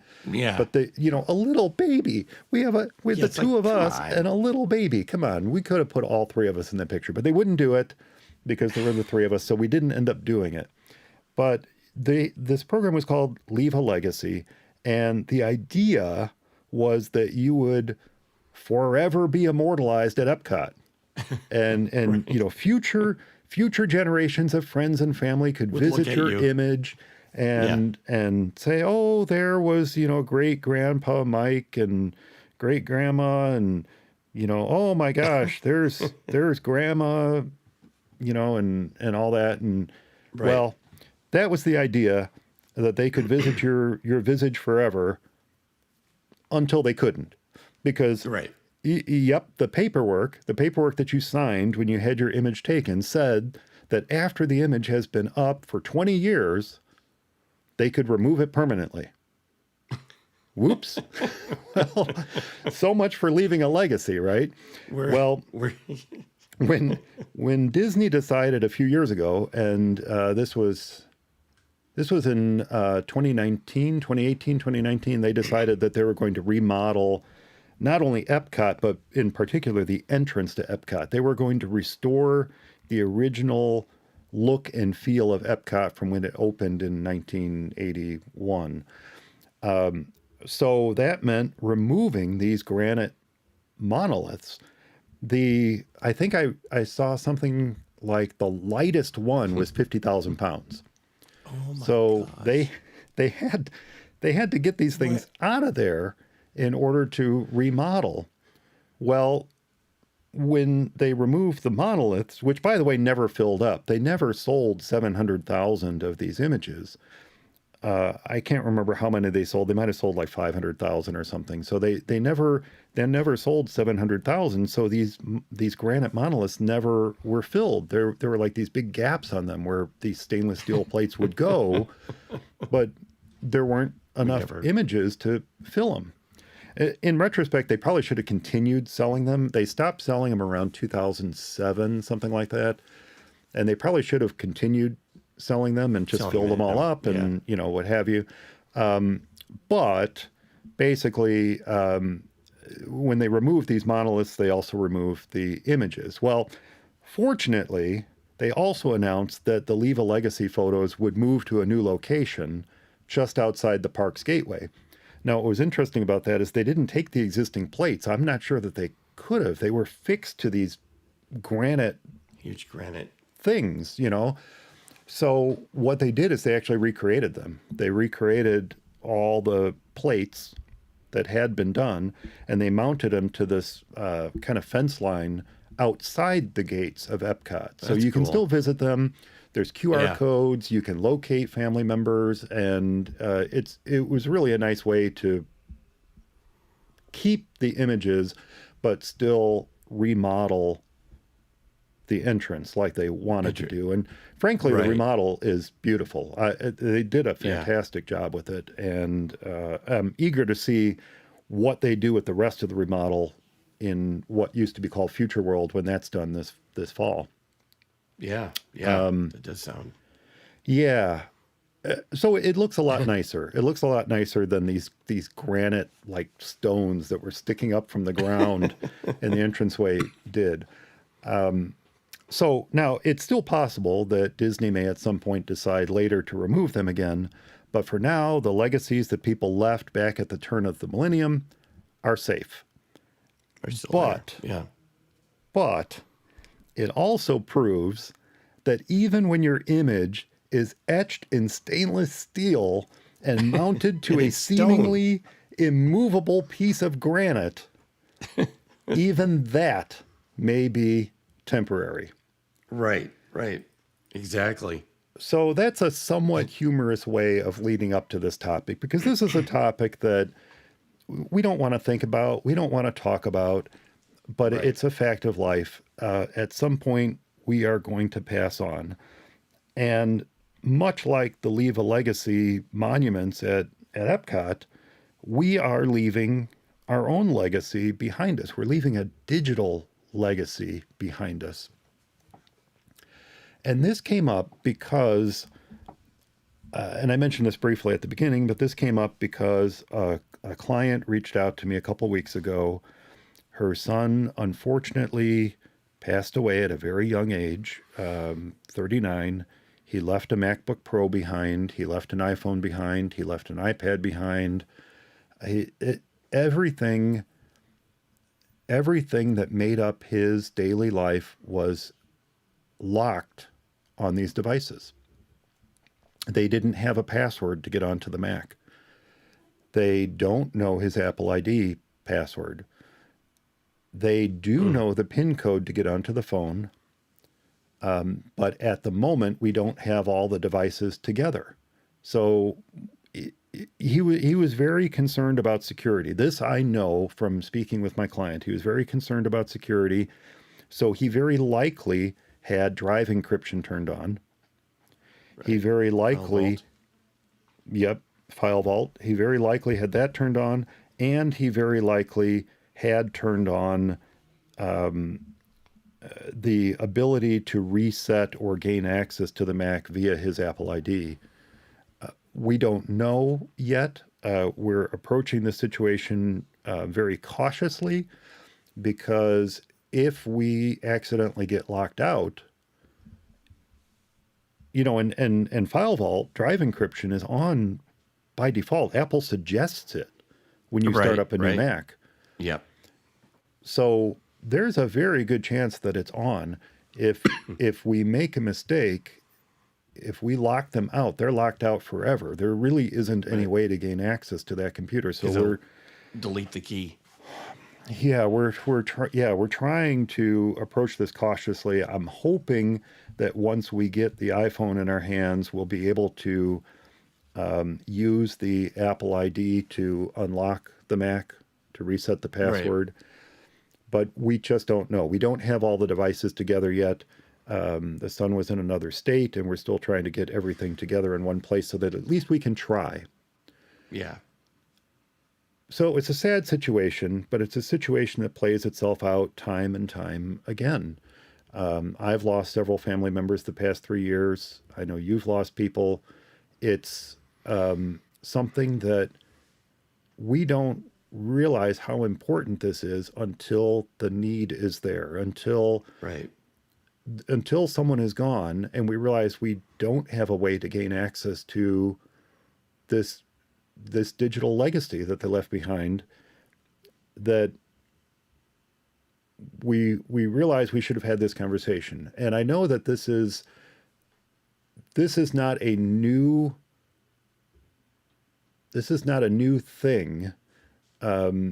People pass on without leaving behind wills. People pass on without leaving information about who has all their financial information, their financial advisors. We don't know their banks. What banks did they use? I mean, there are people who pass on that know how to manage their daily life, but once they're gone, the people who have to, I hate to use this word, but the people who have to clean up behind them, the and survivors, straighten out their survivors, sometimes are left holding the bag because they just don't have this information at hand.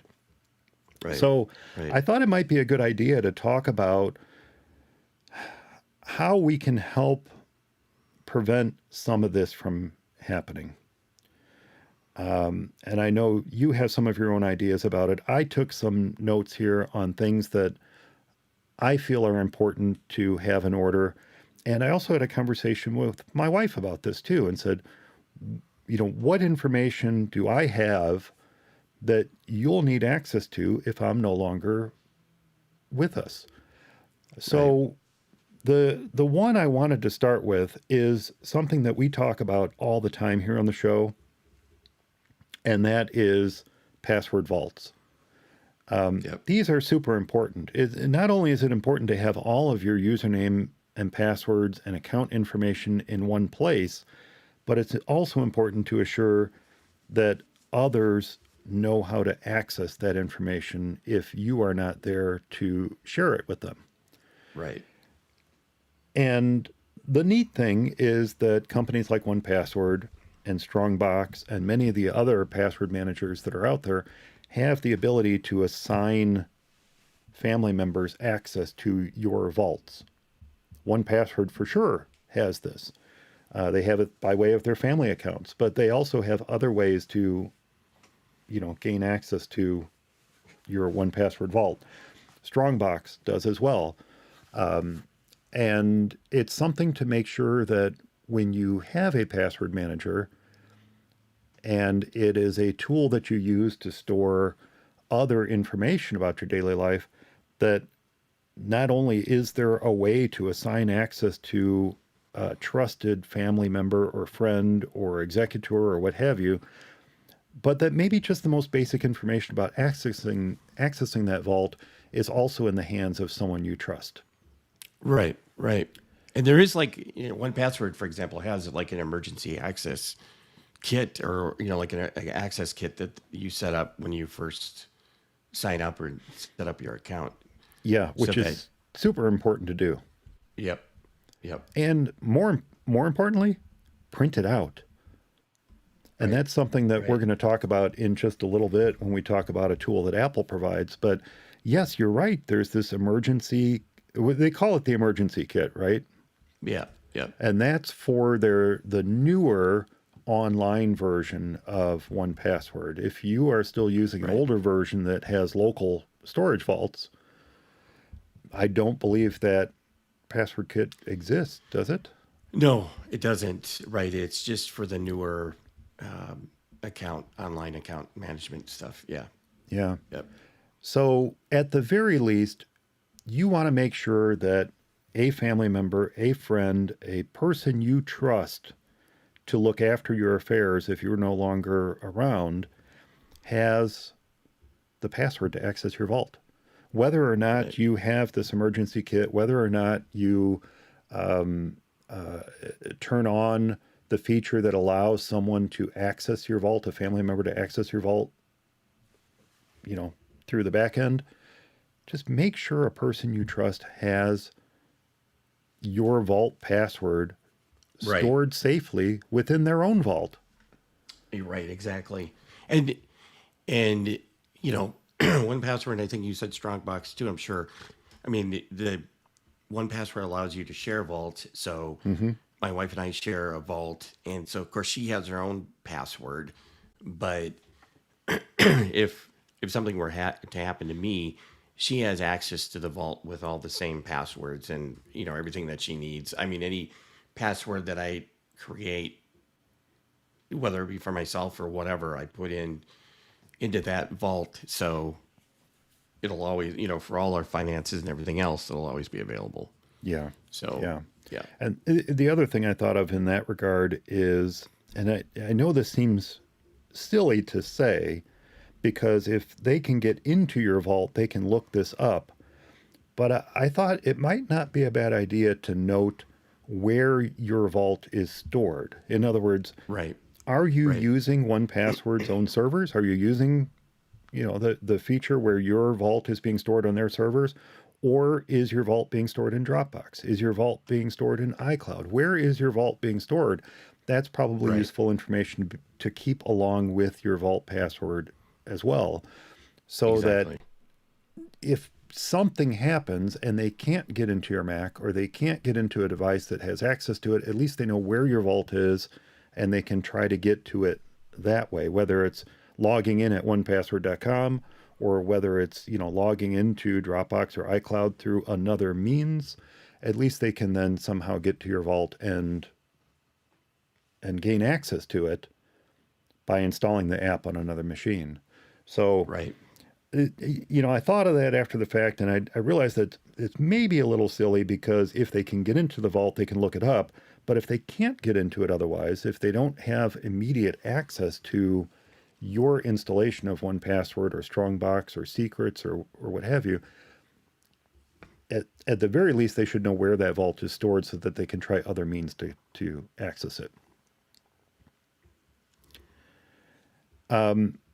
I also thought that, and specifically in terms of keeping information about your devices in one safe, secure place, I think it's a good idea to create a secure note, whether that is in 1Password, whether it's in Strongbox, whether it's in Apple Notes, because you can lock a note in Apple Notes now, and it will lock with, by default, your Mac password. You can also set up a separate password. If you set up a separate password, again, make sure that you put a hint on it. Make sure that you otherwise make a record of what that password is in someone else's vault, maybe along with your 1Password or Strongbox, vault key. But create a secure note, and within that secure note, put your Mac username and password. Put the PIN number, the unlock PIN for your iPhone, your iPad, your watch. Put in your Apple ID username and password, which also should be in your 1Password or Strongbox vault, but just put it in this note as well. Again, it's, the idea here is to create a secure note that is protected otherwise, similar to how your information is protected in your password vault. Put your Apple ID username and password in there too. And then the other thing I thought of is make sure you put in your primary email account username and password. This is important because if that is used as a recovery mechanism for your account, you want to make sure that it's with this other information about your account so that people can hopefully use your email, your primary email, to recover your accounts. And, while we're talking about it, if you have security questions and answers, which aren't as common these days any longer, but if you do have them, and Apple does ask for them in some instances, I have been prompted for my security question and answer, even with all these other things that come ahead of it. I have been prompted for that. Make sure that you put those security questions and answers along with the other information as well. Because if you follow some of my other advice, when you are asked to enter the city you were born in, you're not going to put real information in it because that's easy information to look up, and that makes it easy for someone to hack your account. So if you're putting security questions and answers on any of your accounts, make sure that that information gets stored along with the login and password and two-factor authentication codes and things like that that might be needed to access those accounts. And all that can be put, all that stuff related to your Apple life can be put within a secure note that you can then give access to, you can give someone else access to so that they'll have it when it's needed. I personally hate the stupid security question thing. I absolutely do not like that at all. I'm glad it's going away. Yeah. Honestly. But even Microsoft does it. They are so... Apple does it. Microsoft is so hell-bent on forcing you to use a Microsoft account to set up a new computer that the bypass for it is to take it offline, to take it off the internet. And when it's not on the internet, it defaults to setting up a local user account. Well, they're so upset that you're setting up a local user account that they make you set 3 security questions and answers. That's so awesome. It's like, really, Microsoft? I mean, come on. Yeah. You already have mechanisms in place to get into that local account with a Microsoft account if you want to set it up later, but I don't think it's a good idea to set up login on a computer with a public account like that. With whether it be an Apple ID or a Microsoft account or what, a local account is always better, in my opinion. Yeah. They're just penalizing you for not setting up a public... For not setting it up the way that they want you to. Exactly. So, okay, cool. So we've got our password vaults. We've got them safely and securely in the hands of someone we trust. It could even be an executor. It could be a lawyer. It could be a safe deposit box. Yes, those are still a thing, even though some people believe that they shouldn't be. A safe deposit box is a great place to store some of this information on a flash drive or some other a piece of paper, for goodness sakes. We can still read some of the papyrus that the Egyptians had left behind. If they had left behind the equivalent of a flash drive, we'd be stuck. We would have no idea Right, we'd be screwed. what they were trying to tell us. Yep. So don't discount the security and safety and longevity of a piece of paper, Paper, right. That's for sure. but get it in a safe place. Get it in a Yep. safe place. So we've got that. We've got that information. We've got the information that people will need to access the Mac. We've got information that they'll need to access the phone. We've got the Apple ID username and password. We've got the primary email account username and password. We've got all this stuff stored securely and safely in a place that someone we trust has access to. What else do they need access to, Eric? That's a good question. I think you covered just about everything, but yeah. Oh ho, I did not. This was interesting. As I went through this, I didn't realize how much I wanted to cover today because the next thing I thought of is not really a techie thing. The next thing I thought of is that even though you have or should have most of this information in a 1Password or Strongbox or Secrets Vault or what have you, it is important to make sure that you also have stored safely and securely in some place that's readily identifiable information like your bank and credit card accounts, Oh, all yeah. your email Yep. accounts, your Yep. cell provider account, who's providing your mobile service. We need to have access to that. And all accounts should have stored with them the phone numbers and or email accounts that are used for recovery, as well as those two-factor authentication recovery codes. So all this stuff stored together is good. Yes, it Right. can all be stored within your 1Password vault and should be stored in there, but it might not Which be I a bad do, idea yeah. to have some of this kept separately as well. Yeah. No, that's a good point, actually. And then while we're at it, I also thought it might not be a bad idea to keep a list of where important documents that someone may need are stored, whether Yeah. stored on your Mac or physically stored at your home, or, like I said, a safe deposit box, or who externally might be holding these documents. So, Right. Where could you find them? where can you find them? Where can you find my will? Where can you find Right. the living will? If I haven't passed on yet, but I can't communicate, where do you find my living will? Right. These are Right. That's a things good that point. people need to know where to find it. And they can be digital to the best of my knowledge. I'm not a lawyer. Don't take that as legal Yeah. advice. But I believe they can be, at least copies of them can be digital, Yeah. even if you let Copies them know can. where the originals are later. But that's important. But then also important to keep along with it are things like who's your insurance agent? Who's your lawyer? Who's your accountant? Who's your financial advisor? All the people that hold some of the most important things that people will need to know when you are no longer with them. They need to know who to reach out to and get a hold of. And then Right. my wife added this, and I didn't think about this, and this is super important. She said, you probably want to mention that people should put in one place what recurring payments are set up. In other words, Oh, yeah. services that should continue, things like electric, gas, Right. phone, water, those are things you don't want to expire. If those are on recurring payments, where are those set up? What Where are payment they set methods up? are you Yeah. using? How Right. how do we get in contact with these entities so that we can update that information and make sure that the water keeps flowing? Those kind of Yeah. things. Exactly. Yeah. But then it's also important to list services that maybe could be canceled or aren't needed anymore after you're gone. Right. So how important is that commercial-free subscription to Hulu? How Right. important That's are important. the renewals for the plugins that you're using on your website? Things like that. Right.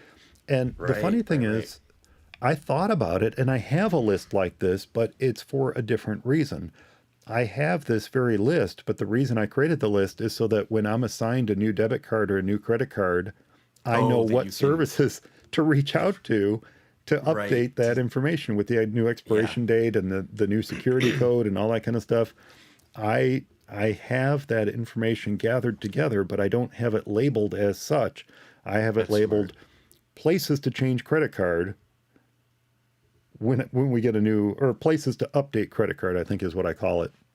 Right. And I keep that in Apple Notes. And I also put things in there like if there's an expiration date and if there's a license Right. key or something that goes along with it, I keep that all in there. So I have that stored within Apple Notes, but I never thought to store it for someone who may need it if I'm no longer around.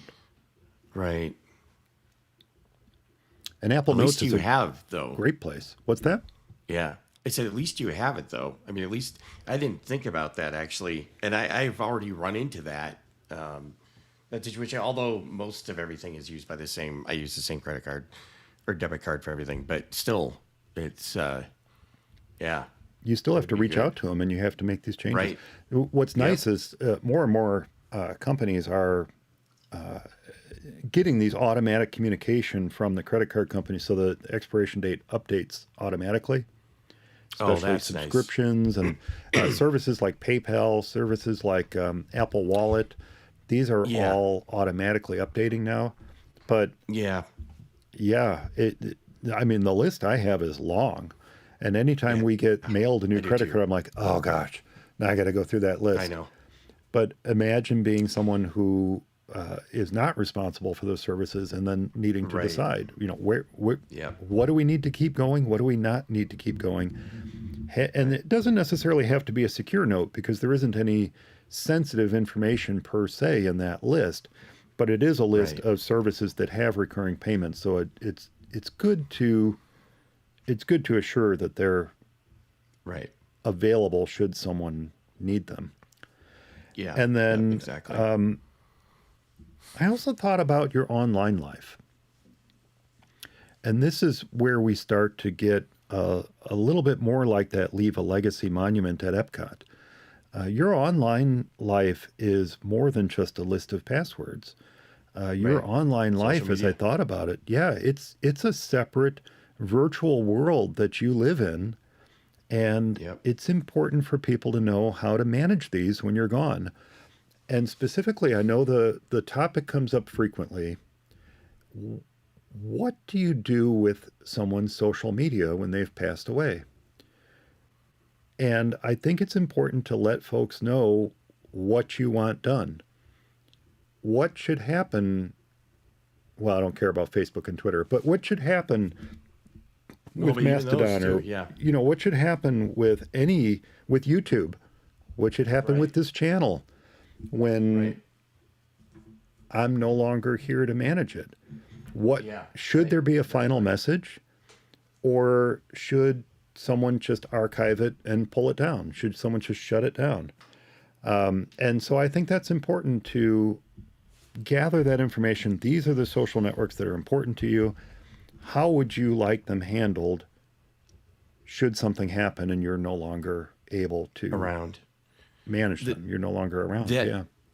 that actual thing happened with a website that I would frequent quite often, and I hadn't been there for quite some time, and I guess I didn't realize how long. But I used to always go to the site Bare Feet, and it's BareFeats, We just not talked feet like about them. your feet. Did we?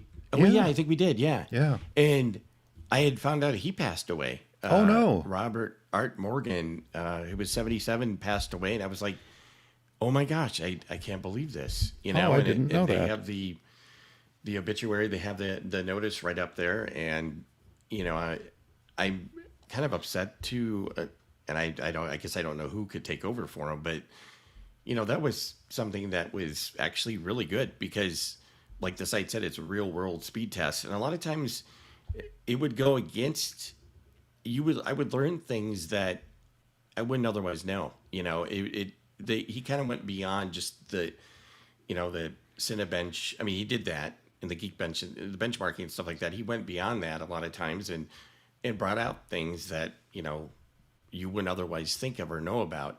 And so, but that's a great example of a little website that was, used by a lot of people. And, what do you do?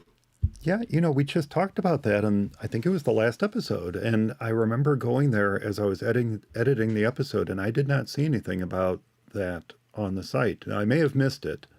Well, you have to look pretty kind of closely. The reason why I noticed it was because the last update was March of 2022. Oh, And I'm like, what is the deal with that? And then above that, I saw the notice, and I was, oh my gosh, and because it kind of, the notice was sort of put out there the same as every other, latest speed test sort of thing. It was separated and it was a little bit bigger, but it was pretty much the same everything else. So, well, I'm really glad you mentioned that, because that was one of the other things I wanted to talk about here, and that is websites. Obviously, they did things right behind the scenes. And by that, I mean, he left behind information on how to access the site's administrative interface. He left behind information about the hosting company. He left behind information about the domain registrar, that is the company through which you register your domain name. He probably also left behind information about any third parties that they worked with at Bare Feet that helped manage the site, and maybe could help post that final message, that obituary. But then the other thing, and we talked earlier about that gold rush for websites. There are a lot of websites out there.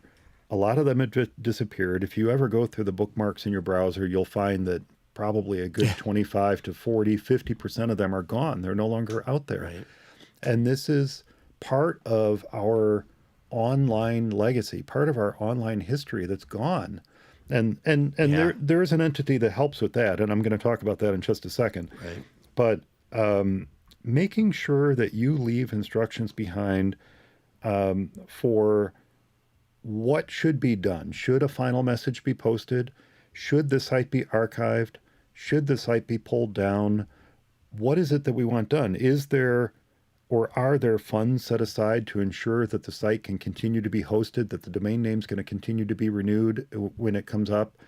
What should happen? How long should that happen? These are things that I think are important to leave behind, and that should all be gathered together and put in one place. And what I wanted to mention is that we should not forget that there is a very good option to donate the content to the Internet Archive. It itself is a nonprofit. The Internet Archive is a nonprofit. The Internet Archive runs, there's a component of it called the Wayback Machine, which allows you to kind of quasi go back in history to visit a website's previous look and feel and content and things like that. But it doesn't work perfectly every time. But they are creating tools to make it easy for people to donate their digital legacies to the Internet Archive. And I think people should do that. If you have a website that had any bit of importance, and I seriously mean it could have been your personal blog. You may not feel it was important, but it's important to have that information, to have that historical record of your life that you kept, this journal of your life. I think it's important to have that out there. And if you can't maintain it anymore, you may want to consider donating it or its content to the Internet Archive so that it can be kept for as long as the Internet Archive is around. They do a lot of important work, and some of the work that they do there is maintaining archives of old video games, which is amazingly cool. Not only console games, but arcade games. There's the Wayback Machine, like I mentioned before. There's just all these amazing tools that they provide to research the history of our online life, which really only goes back 30, 40 years, 30 years. It's not very far. It's not very far. And so it's a wonderful resource. It's a nonprofit. And I should probably also mention that they accept donations too. So even if you don't have digital content to donate, by the way, many of my early podcasts that I released are actually on the Internet Archive because that was how I released them. Is I would upload the podcast to the Internet Archive. They had a tool for doing so, and then it would become Oh, Creative interesting. Commons content. And some of my earliest podcasts, specifically Coffee House to Go, are linked to the copy of them on the Internet Archive. So yeah, I mean that's it. It may not be the most important podcast in the world, but I think it would be amazing to have an archive of 16 years of For Mac Guys Only on the Internet Archive. I think Oh, that would be I great. think so. Yeah. And I think every podcaster should consider, every vlogger, everybody should consider doing that Yep. because someday, YouTube, Google may say, you know what, this YouTube thing, it's been fun, but we're shutting it It's been down. fun, but It's right. completely within their control to shut it down anytime they want to. So, Exactly. you know, No. creating a historical record of our online life is important, and much more important than that is creating a historical record of your online life, your digital life, your digital legacy, as I've been calling it. I think that's super important. And making sure that people who come behind you have the means to access this stuff and assure that it's preserved, I think is important. So your social media, your websites, gather that information together in one place so that it makes sense, so that all the stuff related to a particular site is in one place, and put it somewhere where people can get to it when you're no longer around, when you are no longer around to maintain it yourself. Right. Right. Yep. No, that's an excellent. Those are all really good things. So I have one more thing I want to talk about in this regard, and this goes back to the original reason I came up with the topic for this episode, and that is the tools that Apple provides to not only give access to others for your Apple ID and your Apple digital life, but then also a means by which they can gain access to your digital life, your Apple digital life, even if you don't take these steps. So this first thing is called a legacy contact. You can create a legacy contact for your Apple ID, and if there is ever a strong reason to ensure that all of your Apple devices are up to date, this would be it. Now, I do want to temper that by saying that none of what we're about to share does any good if you're not actually dead. And I say that jokingly, but also seriously. If you are not Right. dead, this doesn't do you any good. So if you are in a coma, if you've had traumatic brain injury, or you have any other disability or ailment that might prevent you from otherwise giving access to your account, this is not going to help. Apple very specifically says that in order for these tools to work, the person using them needs a death certificate. I think that's a shame. I think so too. Apple does not appear to provide any accommodation for living wills, power of attorney, anything like that with the legacy contact. So I just wanted to put that out there. I couldn't find a reference to gaining access with those other tools should the person no longer be with us. But in the event of your passing, you can actually choose a legacy contact who can gain access to your Apple ID and all of its data, your photos, your messages, everything that you have stored in iCloud, they can gain access to. And the requirements for this include needing iOS 15.2 or higher, iPadOS 15.2 or higher, or macOS 12.1 or higher. So again, this is a reason to make sure that your Apple devices are up to date. All Now, up the to date. important thing to note is that the person you are giving this access to does not need to have a Mac. They do not need to have an Apple ID. But you have to be at least on macOS 12.1 or iPadOS 15.2 in order to set this up. Now, your legacy contact can be anyone that you choose, and you can even designate more than one person to be a legacy contact, which is interesting. And as I said, they don't need to have an Apple ID. They don't need to have an Apple device. But to file an access request, as I mentioned a moment ago, once you pass away, they are going to need a death certificate, and they're going to need something we're going to talk about in just a second, but it's called an access key. This is something that you generate when you set up the legacy contact, and this access key can either be digital or physical. There's a way to print it out. And going back to what we said earlier, I encourage you to print it out. I encourage you to create if you're not going to create a paper copy, create a PDF copy, create something that's not just an ephemeral text message, which is the other way to send it, which I find just completely silly. How many times have you had a text message conversation with someone and they say, remember when we said blah, blah, blah, blah, blah, and you do a search and you can't find it? You can't find it? Yeah. Imagine what their state of mind is and what they're going to be going through when Apple says, oh, you got their death certificate? Great. What's the access key? I don't know. It's in here somewhere. So create that printed physical copy of it, because I think that's super important. Yeah. With this information, Apple then reviews it. They make sure that it's valid.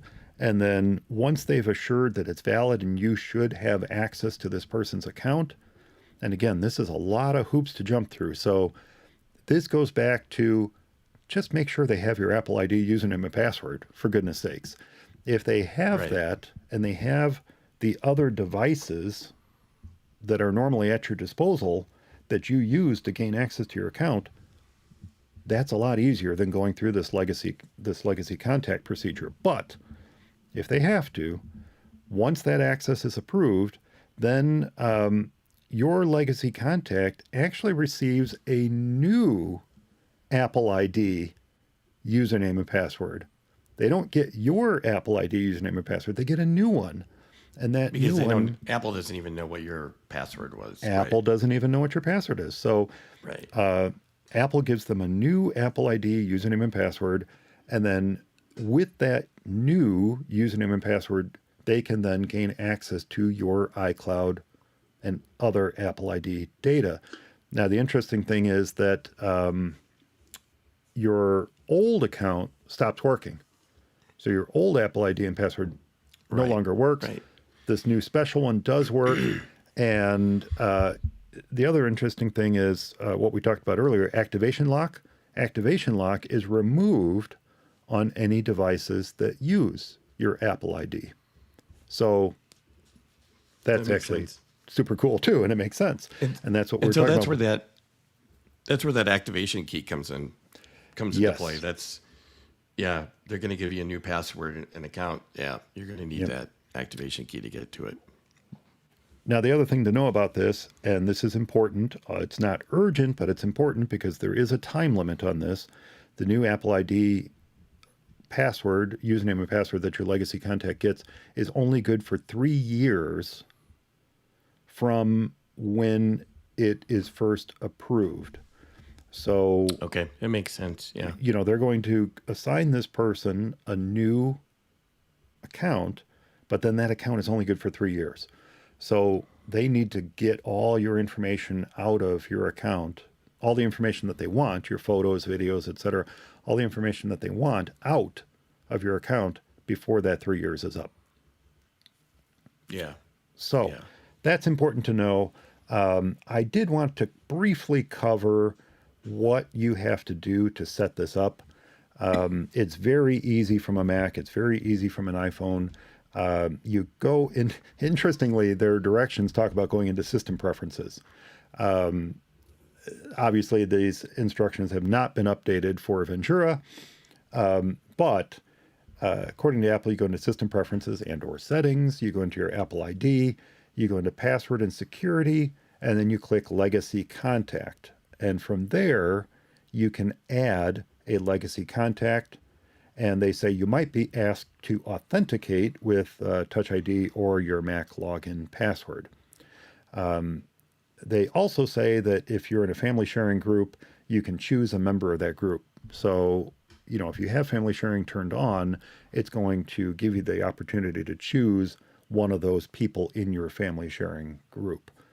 But you can also choose to add someone else. So it doesn't have to be someone within family sharing. So that gets you up to that point on iOS, on the iPhone, iPad, or iPod Touch. They still list the iPod Touch. You can go into settings, tap your name to go into your Apple ID settings, tap password and security, and then tap legacy contact.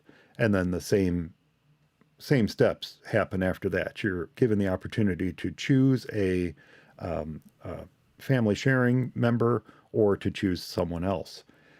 Now, this next step is, as I mentioned a moment ago, very, very important. It's so important that Apple calls it extremely important. So, in order for someone to gain access as a legacy contact, as I mentioned, they have to have the access key and they have to have that death certificate. Now, at this point in the setup process, you have the opportunity to share your access key, and the options to share it are to print it. You can print the access key for your legacy contact, and you can then give it to them now, or you can add it to, your estate documents or what have you. Or, and this is the one I don't think should be an option because I don't think this is a great way to do it. You can send your access key via a message. Wonderful, Apple. That's super futuristic, but really, are they going to find that? Are they going to be able to know where that is once they need it? I strongly encourage printing the access key. I think that's super important to have a physical copy of it to get it into the hands of those who need it and let them keep it someplace safe. Again, it might not be a bad idea to have a digital version of that printed copy. Perhaps you do both. Maybe you also send a message to share it as well as print and save a copy. That might be a good idea. Maybe you do both. Just make sure that the information is as many ways to access it as possible. But those are the two options. You can print it or you can send an access key. And then that's it. That's all you have to do. And then should you no longer be with us, your assigned legacy contact can take that information, the access key and your death certificate. They can go to Apple. They can request access. Apple will review and hopefully approve the access, give them a new username and password, and they'll have access to your account, which is great. Now, the good thing is you can also remove a legacy contact. That information is going to be in this support article that I'm going to link to in the show notes. But the key takeaway here is set up a legacy contact for your Apple ID. As we talked about, make sure your Apple ID username and password and other information that they need to access your Apple ID is in their hands already. But it's not going to hurt to set up a legacy contact too. Just do it. I think it's well worth the minimal effort you have to go through to get this set up. The last thing I wanted to mention, and this is something that unfortunately my client may have to go through, is Apple does have a procedure, and I'm not gonna cover this as in depth, but Apple does have a procedure whereby you can request access to a deceased family member's Apple account even if a legacy contact has not been set up. They encourage you to set up a legacy contact, but there is a procedure to attempt to request access should that not be done. And they do say we may be able to help remove activation lock, but it does say that they might need to be restored to factory settings before they can be reused with another Apple ID, et cetera, et cetera. So there's a lot of precautions and cautions and, hey, we need to really verify you have the right to do this information at the top of this article.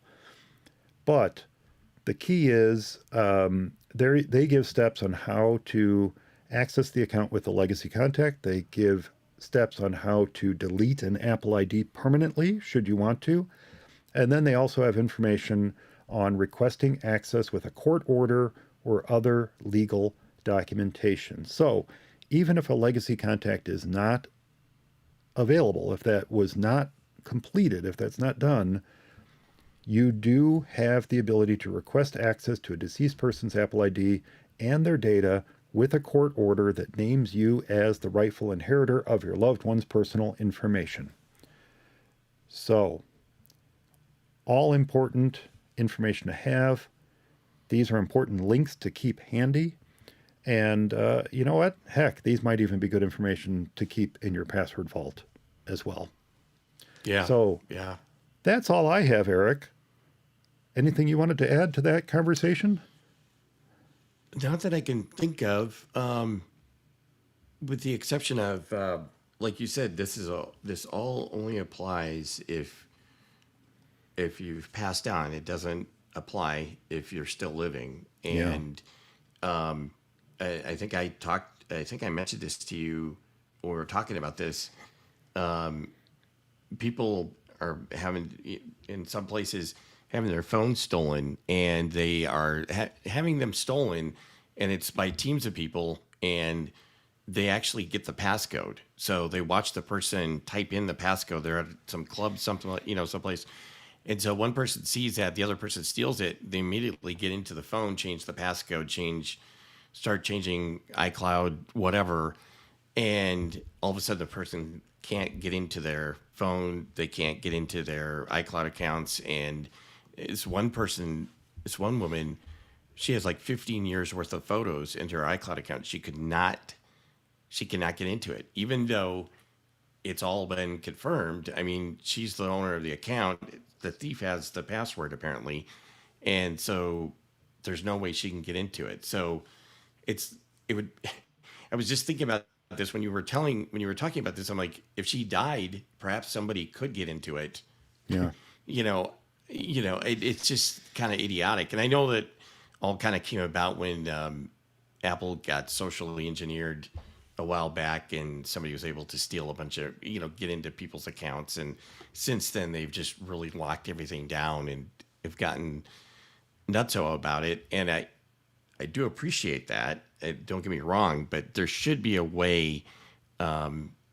If you can prove that, hey, I'm this person, this was my account, my phone got taken, da, da, da, da, da. So but it just kind of goes to show again how important it is to have access to this information, this digital information, your digital life. And it's only going to get even more. Yeah. And as things become more and more apart, when they start adding driver's license to your iPhone and everything else, it's going to be I'm not putting my driver's license in my iPhone. I'm sorry. You know what? I might not have a choice, though. Yeah, you might not have a choice. And at this point in time, I don't know.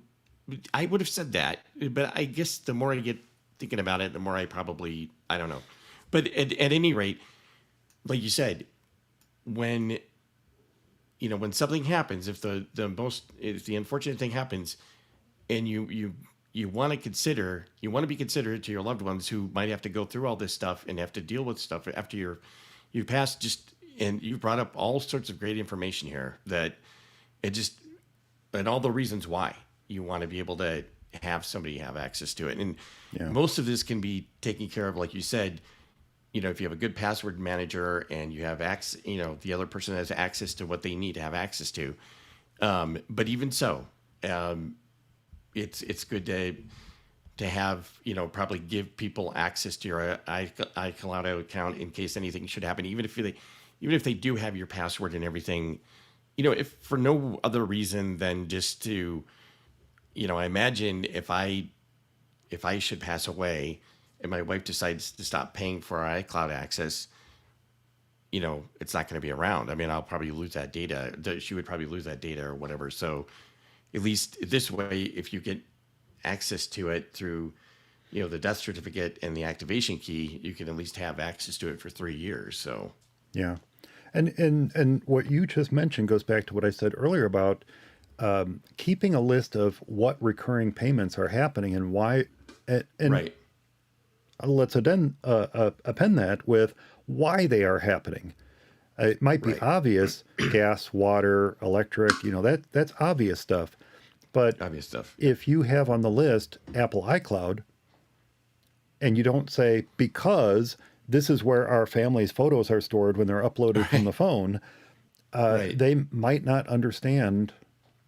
And this is true for many, many families. There's one tech Yep. person, whether it's the husband, the wife, the child, Yep. there's one tech person in the family, and then the other person who just kind of follows along Yeah. and just, okay, cool, that's how we do it. Wonderful.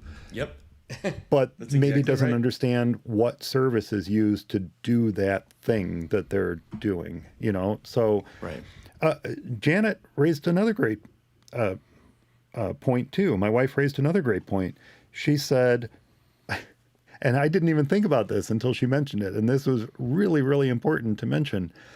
If this is a smart home that you're living in other words, Yeah. if you are in a home where the lights and the appliances and there are little squawky boxes sitting in the corner of the room, that respond to A lady and S lady and Yep. G person or whatever. Yes, it's true. Most of it can just simply be turned off. Most of it can be replaced. But knowing how to turn on the lights at night might be a good thing for folks to know. Yeah. Exactly. So that kind of information is good to leave behind too. So Right. yeah, as she said, if we both passed on and our daughter was left with having to turn on and off the lights with her voice, she would probably just throw out the lamps and buy new ones. Get new ones. Yeah. So, That's awesome. the all important stuff to know. And, Yeah. you raised a good point about this poor woman who lost her years and years of photos. I know that story. It was a story. I actually was on In Touch with iOS, Dave's show, and we talked about this for a brief period of time. I was a little confused how the folks who stole the devices were able to change the password without any sort of verification or authorization from Apple that you actually wanted this to happen. That seems to Right. be the failing point. Right.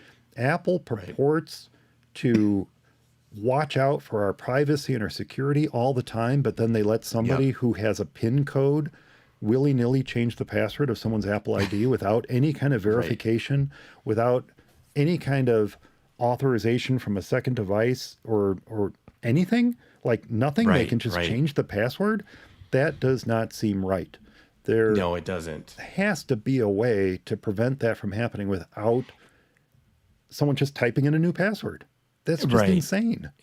I know. And the thing is, and maybe they've corrected some of this stuff now. I don't know. But the other side of it is, then when somebody wants to do that, they're like, "Oh my gosh, why do I have to jump through all these hoops? I just want to change this password. Now I got to find this stupid device because it's Well, So there's that too. Yeah. The other thing too. I would probably be leading that list of complaints, but Yeah, yeah, I know. Well, the other weird thing too is that Apple, I always thought with two-factor 2FA that you'd send the code to some other device that the person owns. Like the whole point is you're trying to log onto your Mac. I will send it to your iPhone or your watch, and then you confirm it. Basically, they send that passcode thing to everything, including the thing you're logging into. And I right. never totally understood that. I don't know. I've had that happen so many times on clients' computers and my computers where you're right, the code to get into the thing you're trying to get into is showing up on the screen I'm working on. Yeah. What? What? I know. Oh man. And then also to your point, if we have a family member pass away and I can go to Apple with the name and Apple ID, the name of the next of kin requesting the descendant's account, that the descendant was a user of all the accounts, that the requester is legal personal representation, heir, or Yeah. agent, and that Apple is ordered by the court to assist in the provision of access to the descendant's information. Why could I not, as the owner of the account who had it stolen from underneath me, Right. do the exact same thing? Exactly. So Yeah. this comes down to a court order. I'm hoping the person this happened to got a court order and forced Apple to comply. But by then it may be too late. By then, all Right. the photos may have been deleted anyway. Even if they were dropped into the trash, the malicious actors here can go into the trash and clear them. So Right. Exactly. Yeah. it was a so horrible upsetting. situation to be in. And quite frankly, when we talked about it on Dave's show, I said, you know what? This is ultimately Apple's fault. It's not this woman's fault that someone peered over her shoulder and got her code and then someone else stole her phone.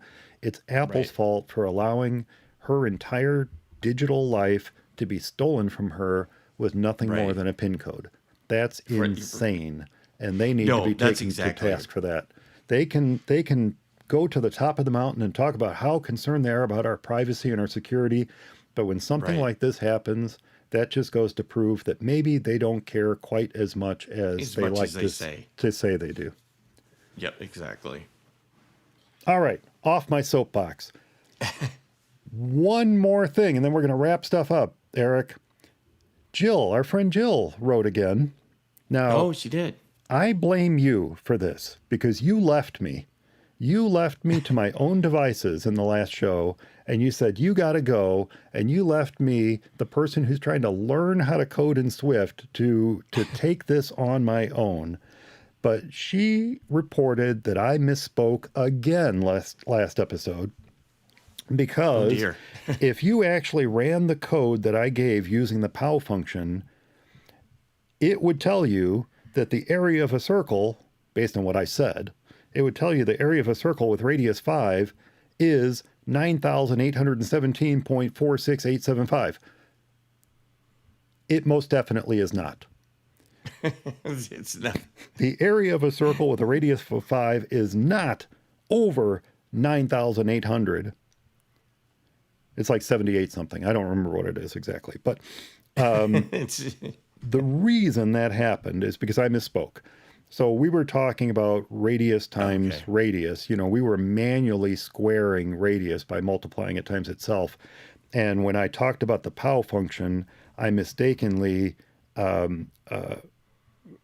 said POW, parenthesis, radius, comma, radius, close parenthesis, which actually raises radius to the power of radius. So in other words, 5, you know, the radius of 5 raised it to the power of 5. And yeah, I misspoke. Yeah. So it should have been, and it actually is correct in the coding samples on the blog post, and I put a little correction there too for anyone who heard it after the fact. It actually is POW, parenthesis, radius, our variable, radius, or our constant, radius, comma, 2, so that radius is raised to the power of 2, or radius squared. So yes, I misspoke. Thank you for catching that, Jill. That is an important distinction, especially when the results are nowhere near what is expected. So yes, please always let us know when I misspeak like that, because it's important to put these corrections out there. It is. It actually is important to put these. No, that's exactly right. Yep. And good for Jill. Good on Jill for actually knowing her stuff. Right. Right, exactly. That's the main thing right there, actually knowing what you're talking about. We don't like to do too much of that here, but, you know, that's good. We don't like to do that here, but we plow forward anyway. Right, right. We do like to hear people when they do it. You know, we do like to hear people that do know what they're talking about. It's not something that we advocate or do ourselves, but we do like to see it when other people do. Exactly. Thanks, Jill. And with that said, that's going to do it for this episode of For Mac Guys Only. I hope everyone enjoyed it.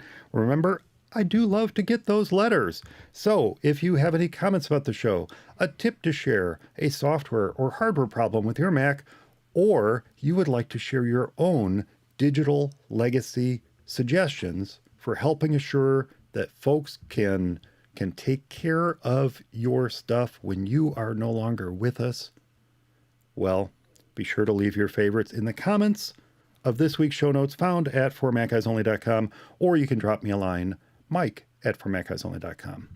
And be sure to subscribe to this show's YouTube channel at youtube.com/FMEOTV and click the little notification bell so that you can find out when we are going live. You can join the chat room and you can catch all the behind the scenes stuff that doesn't make the final cut of the show. Thanks so much for listening, everyone. And thanks to Eric for joining us this episode. Of course, as always. Stay subscribed, and we'll talk to you next time.